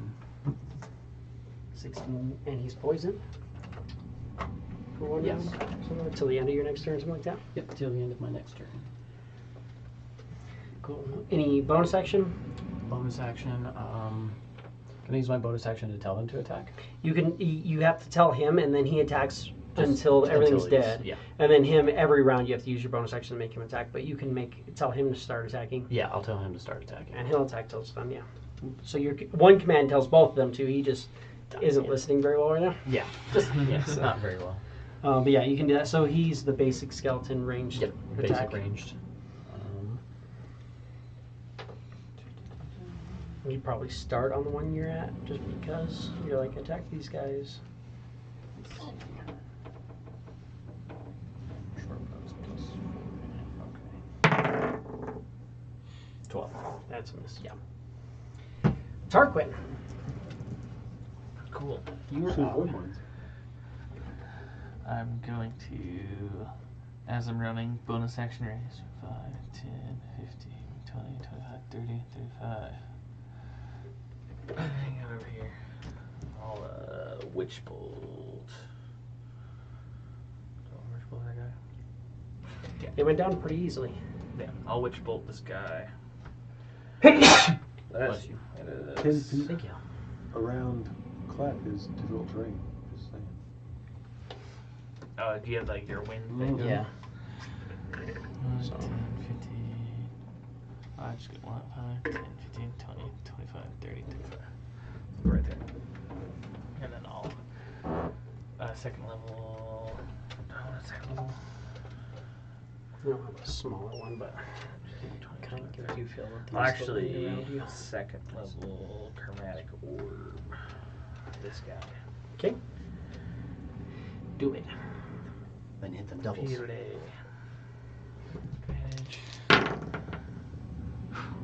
It's an 18 to hit. That's a hit. And then Second level does 3 or 4. 4. Nice. So I did roll 2 2s. 4, that's 12, 19 fire damage. 19 fire damage. He dies. All right. And then he'll bounce over Bounce this to this guy. Another, that's a 19 to hit. Mm-hmm.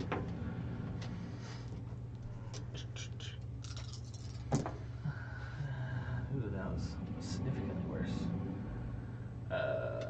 4, 6, 11 damage. 11 damage. No doubles? No doubles. I I don't think anyone was in range 5, 10.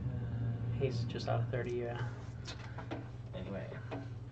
But because I cast a spell with the spell slot, I get to roll on the magic one. Mhm. Well, magic table. 91! I think that's the lightning bolt. Oh shit. I don't know if it's a lightning bolt. I can't remember.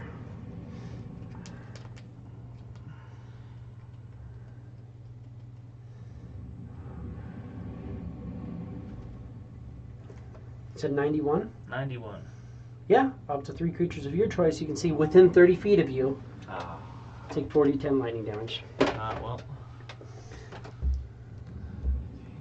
So him Well, is the only one. you get one of them. 40, 10 lightning. 40-10 lightning damage. Yeah, he's dead. He might survive it. That's 18, 22, 25. He doesn't survive it.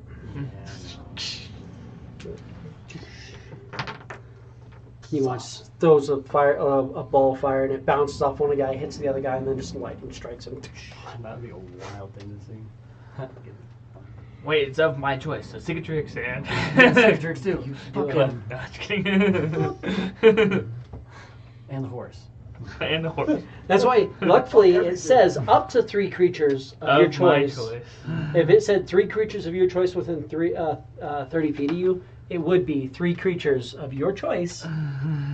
But it's up to, so that's nice because you get to choose up to 3, as opposed to me going 3 creatures of your choice. Pick them. It's like, dang it. So it's like, sorry guys, I gotta pick you. Well, we should fight more bad guys. Blotch, you're kind of fucked up. My little fire.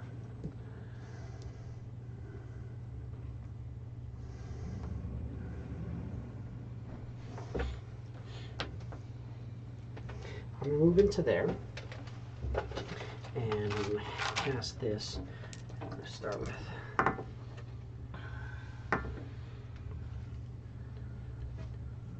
12 hit points to you.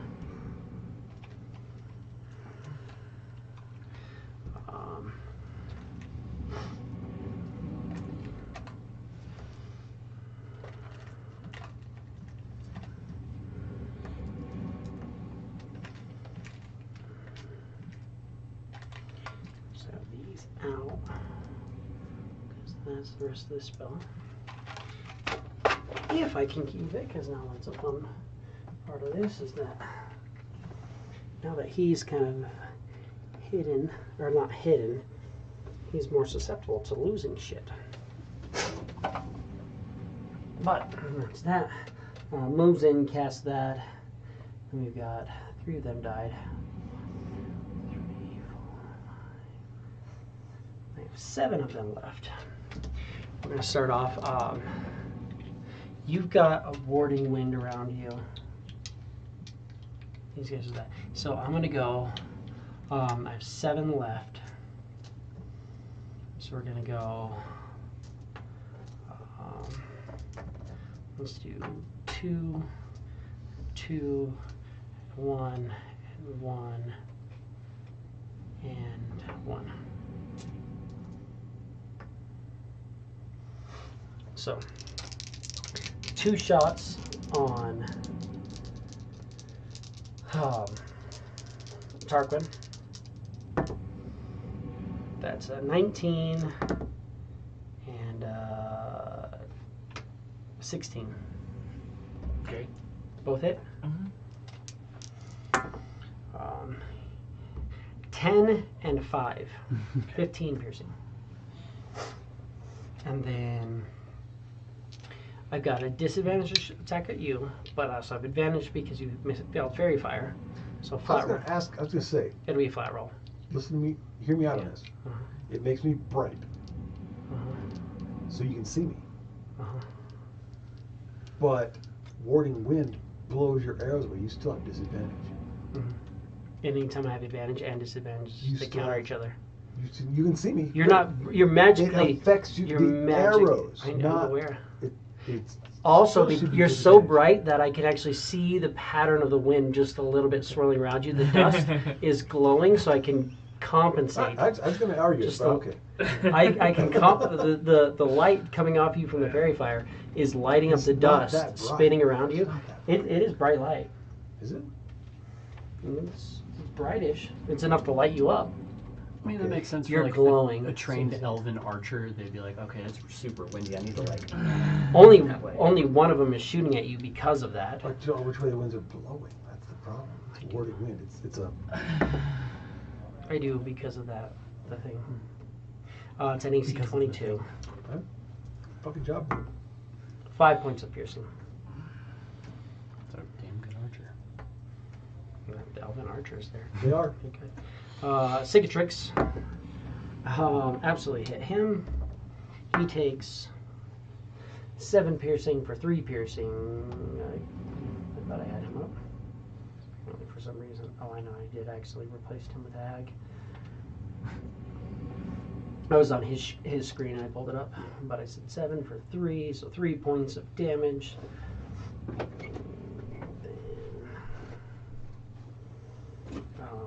That's 2 there, the 1 there, 1 there. Then I've got 2 on our healer friend. And that's going to be a 16, which is a miss.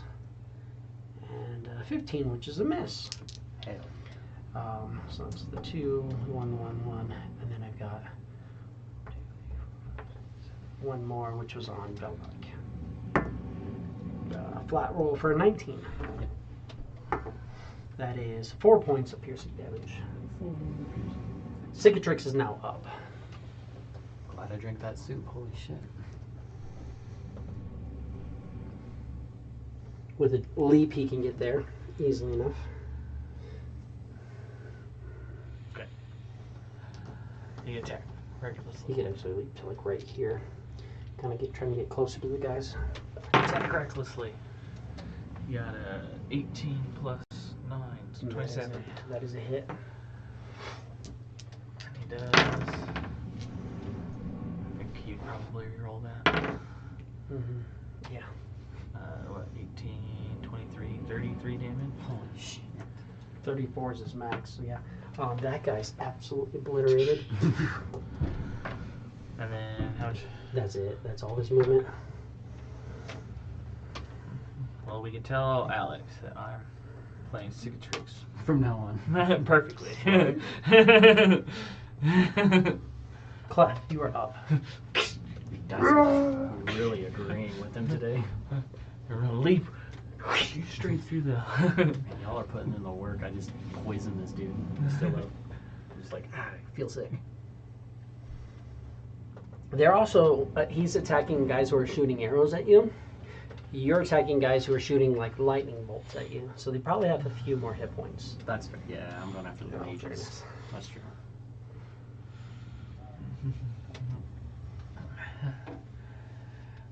It's either we get rid of the quantity or the quality of the person. And right now, Cicatrix going for the quantity. That's true. That's true. Yeah. Before you can get these guys, they're getting dropped, so he's going to head back around towards the enemies types. You move to there, and then you're not directly hitting anybody with your aura. It moves past him, but you got 2 casters really close, and you got archers further away. Right. Depending on what you're looking to do.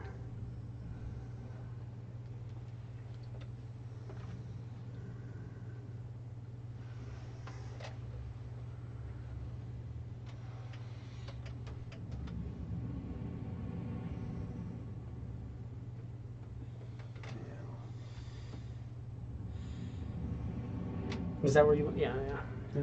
As close as you can get without being on top of anybody.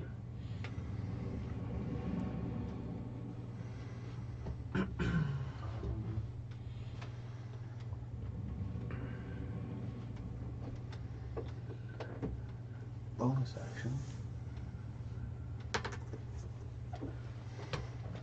And Bardic Inspiration. do a. I don't know if it'll work or not. Is the bucket? What is it?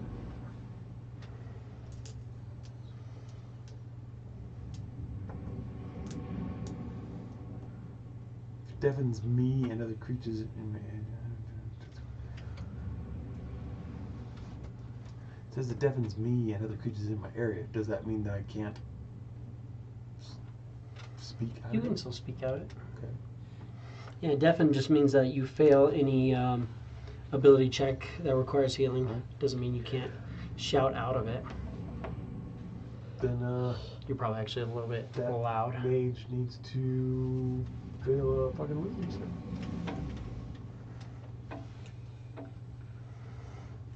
Wisdom saving throw. How about an 8? It's definitely fail. So There you go. 9 points of damage. 9 damage. What do you say to him? I hadn't thought of that. That's a good one though. How about this one? One of these.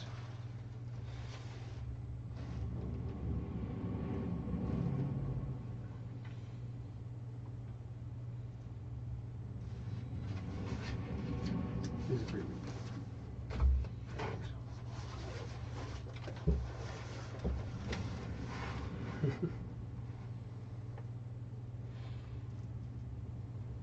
You jolly green giant idiot. So move in on him. Or you did bonus action, give him that. Moved and attacked. Okay. That's it. Cool. Elven Wizard A is that guy. You just moved in on.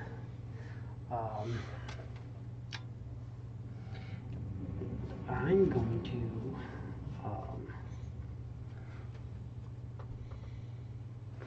Just because you moved in.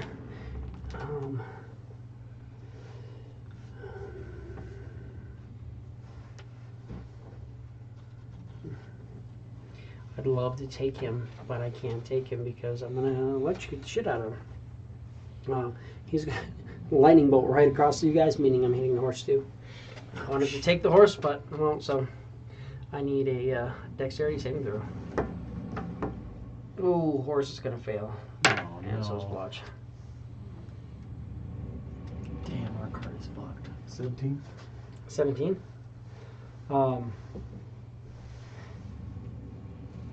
How 17 is a save. right? How close is Blotch to succeed? Far. Far. I rolled a 7. Okay. That gives me an 8. That's not very close. This one hurts a little bit more. 31 points of damage. So I'm guessing the horse died. Horse drops. Shit. So Watch takes 31 points of damage.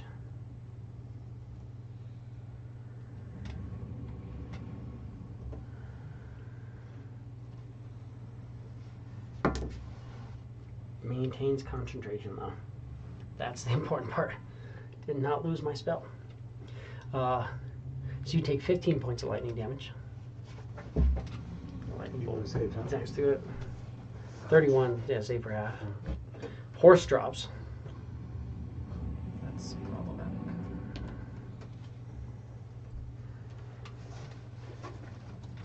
Really problematic is what you yell at me. And then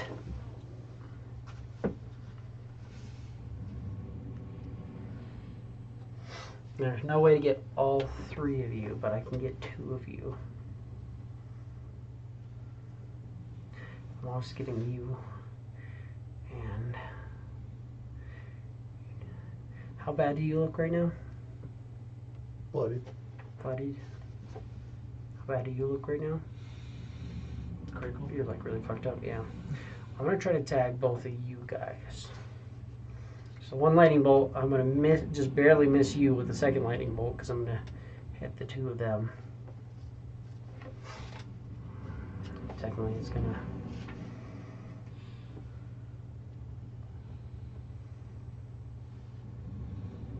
Yeah, I can tag. Just barely gonna not be in a line to hit all 3 of you. Like I could, it kind of. Well, maybe I don't want an actual line. You might hit all 3 of you. No, it's just barely. If it tag, well, because then if I push it back there, no, it is going to hit all 3 of you. From there, it'll hit all 3 of you guys with with a line. Yeah. So all 3 of you deck saves.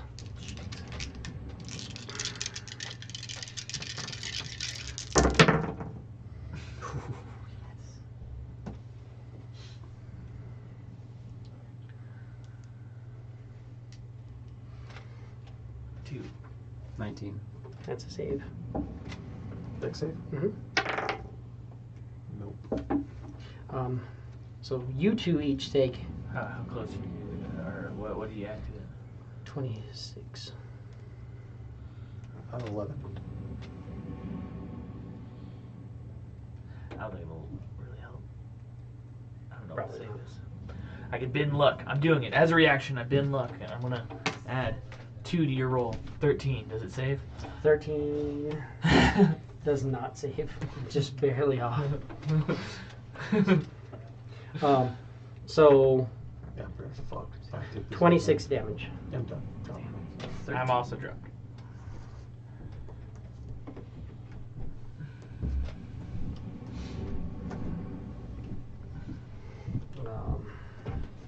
And you took half of that. Velmok, you are up.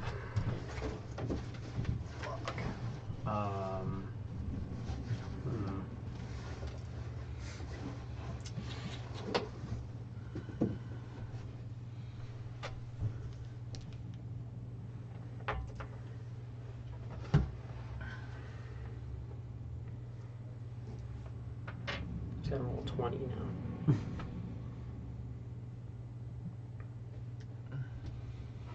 I'm gonna roll a bunch of nat ones in a row.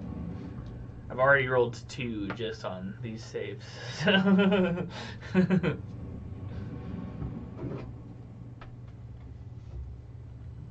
It's fine. What you got? I'm going to. This might be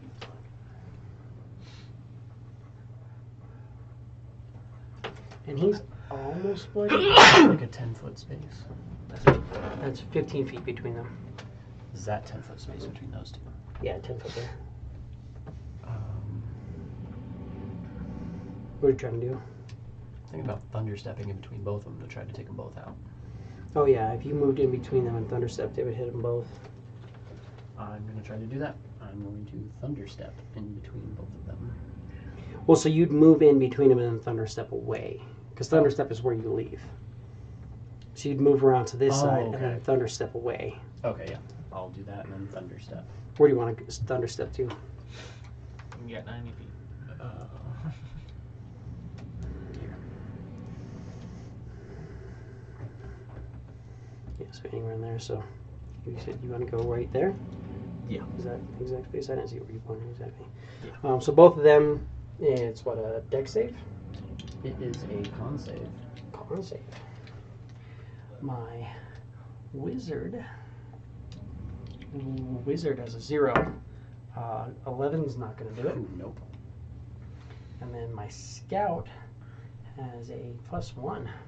How about a 13? No. So they both fail. 3d10. Hit me.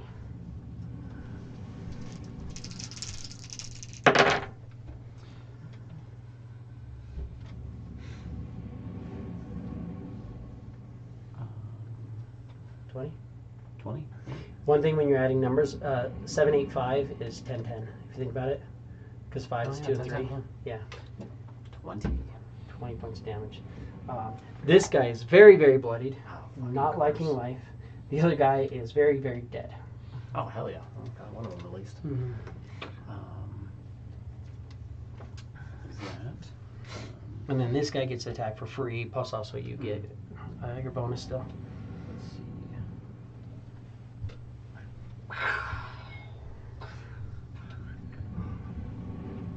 Okay, well, I'm gonna. Because he just attacks for free and then he can bonus to. Bonus action, have him attack. Yeah, bonus action, have him attack him. Okay. And it is a.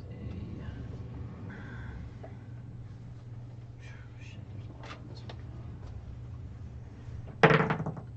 16 plus 5 to hit. That is definitely a hit. For Is that your...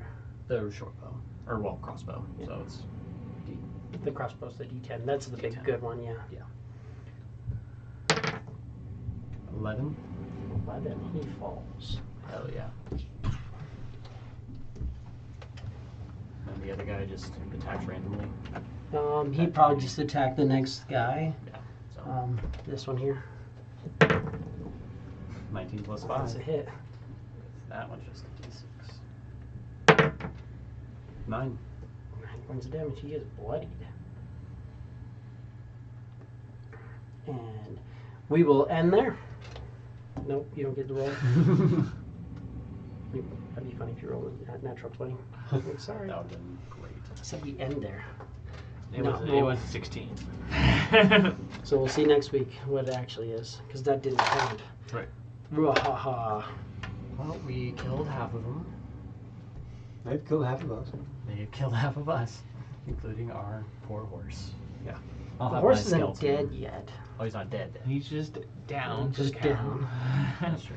I can't. We have a healer. I can't spend an action to stabilize him as long as you guys don't die in the process. Kind of No, a no. healer. Spend your action to heal the horse and not us. I can kind of heal, so Keep the priorities straight here. should be okay. As long as, I mean, you guys got rid of one of the guys who still had 2 lightning bolts left, so. Yeah, that was I was my gonna big say goal. I was like, I gotta because get if we just continued, I was gonna be like Cicatrix would probably have seen the lightning bolts and probably gone after the mage because he is a mage slayer. Yeah. But yeah, we'll call it there. We'll pick up next week. Hopefully we have, Cicatrix said he will be back next week, so that'll make this easier. We will just leave this all set since, oh no, next Tuesday we are playing. We are playing. playing. Oh, we are good. Okay. Theoretically, right? Yeah, because next week is our normal. Next week playtime. would be our normal Tuesday. So we will pick up then, and I will see you guys. You know what's really fun? I don't know if you guys have noticed, but since I made this chart, no one's fumbled. Right. I made the little, like, actually printed out a Oh, chart hell yeah. Fumble chart. Well, now that you said that, there's going to be a lot of them. next week. We've just been waiting for Alex. Wait to for get back. Alex. But we'll pick up next week. Thank you guys for watching, and we will see you next Wednesday.